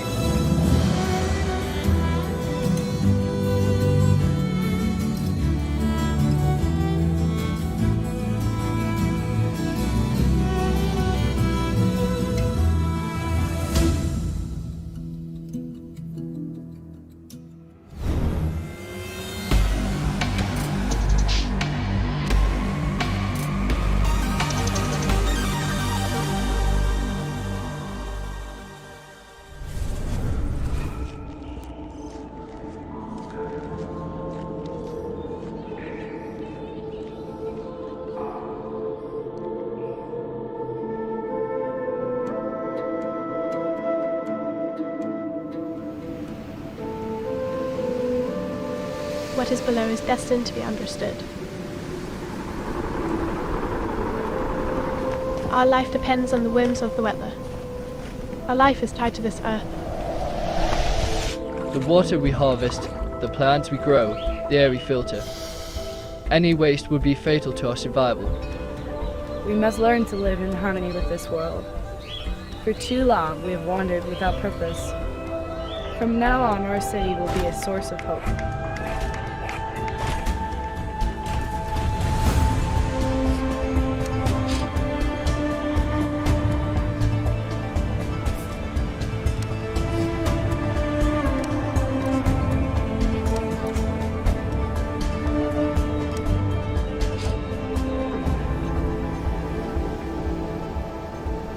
To understand our world, we must explore it.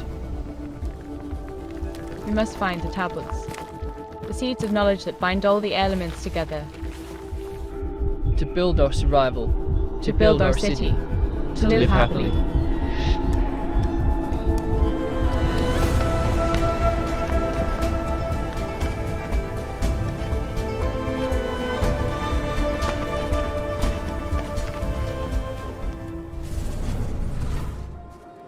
Welcome to Icarus, Prospector. The planet we almost lost, then found a reason to stay.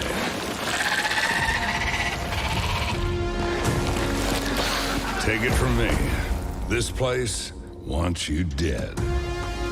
But we've made progress, learned the lay of the land, how to use Icarus to our advantage. Our friends at the UDA are offering up a slice, a whole new terrain. If you learn, build, and survive, maybe, just maybe, there's a future here.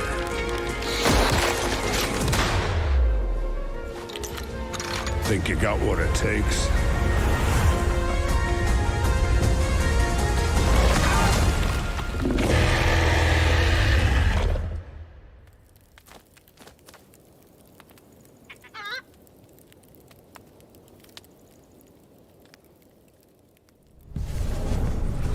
In the rich tapestry of the PC gaming community, modders are one of the most inspiring subcultures. In fact, some of the most popular genres today started as PC gaming mods.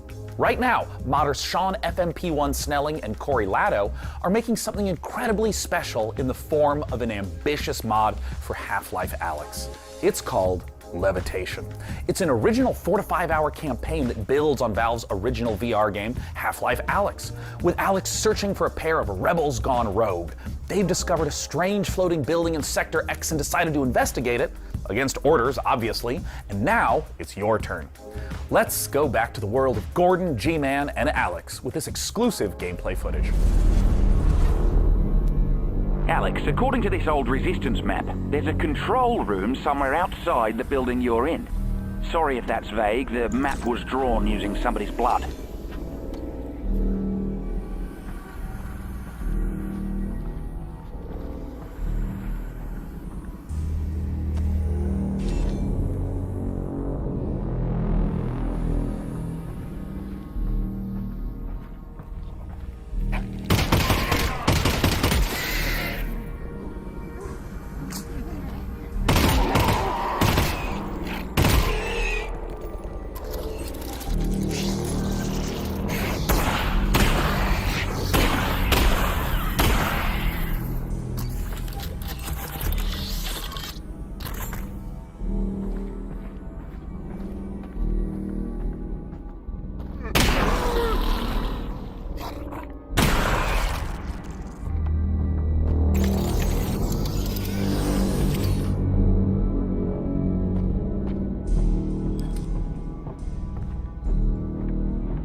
Alex, I'm detecting an incredibly large energy signature up ahead.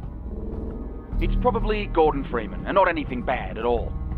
Definitely, probably Gordon Freeman.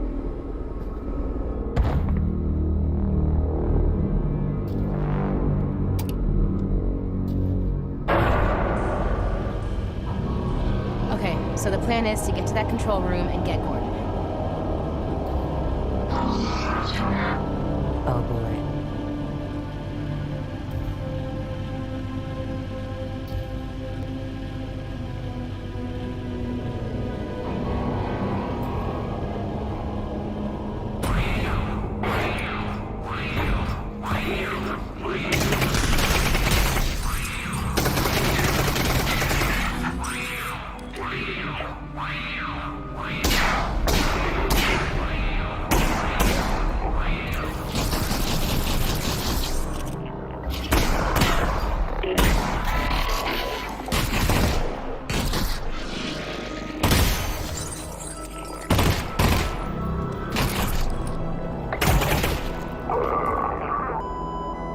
Crowded down here, Russ.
Nice.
Three cells left.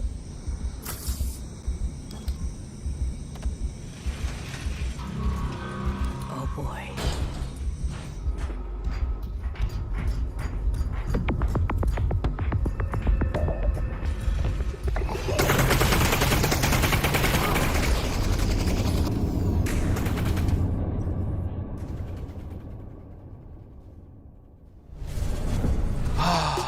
Well, folks, this is the end. We've learned a lot today about ourselves, about computers, about genetically engineered space marines. And with so many games on the way, there has truly never been a better time to be part of the PC gaming community. Over the course of the last 2 hours, we saw games from developers all over the world, and we wanted to thank everyone who tuned in to watch the show. All the developers who shared their work with us, and of course, all of the partners for their help bringing the PC gaming show to life. Indeed, remember to tip your servers, install your firmware updates, and tell me if you know where to find a 3090 Ti. Tell me immediately. Anywhere you can find one, let me know.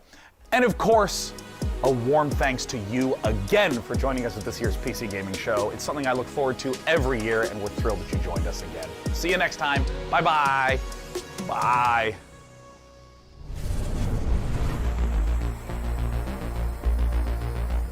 This is the official PC Gaming Show 2022 pre-show. It's the live show before the pre-recorded show. Go to the start. Make sure you're staying hydrated. Replenish your potions and let's do it again. This is the first time. But before I spiral further into my concerns, here's even more. All right, one more time. You just saw Demon School from Welsh developer.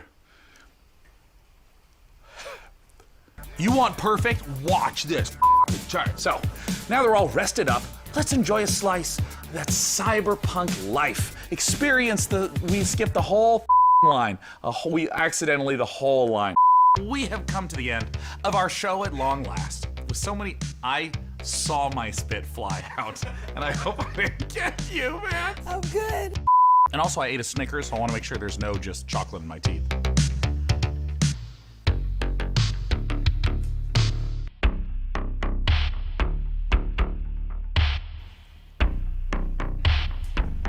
Dirty chocolate in my mouth. Don't answer him. The 5.5 gigahertz Core i9 12900KS with a 32 gigabyte of DDR. I was doing so well. Ah, God, there were so many numbers all at once. And game reveals to share with you, which can only mean one thing. It's countdown time. There's a LaCroix burp. It's very close to the surface. It's not a heart attack, it's just a burp. All right, I'm going to do the take. It's gonna happen, maybe. I can do this, I can do this, I can do this, I can do this. Get ready to overclock your eyeballs because this next trailer is coming in hotter than my computer with more than 3 Chrome tabs open. If your gaming chair came with a seatbelt, then strap in because this next trailer goes from 0 to 100 real quick. And I just got off the phone with my doctor and he was like, exclusive gameplay levels are critically low. And I want to fix that like immediately. I had no idea where we were going. It's the first time I'd seen any of those words, but I just kept trying to push it out. There's no break. I just kept going. I was like, this is the most this read is insane. I was like, cry. I don't know why I'm this way. But that's what I decided to do, and I'm sticking to it.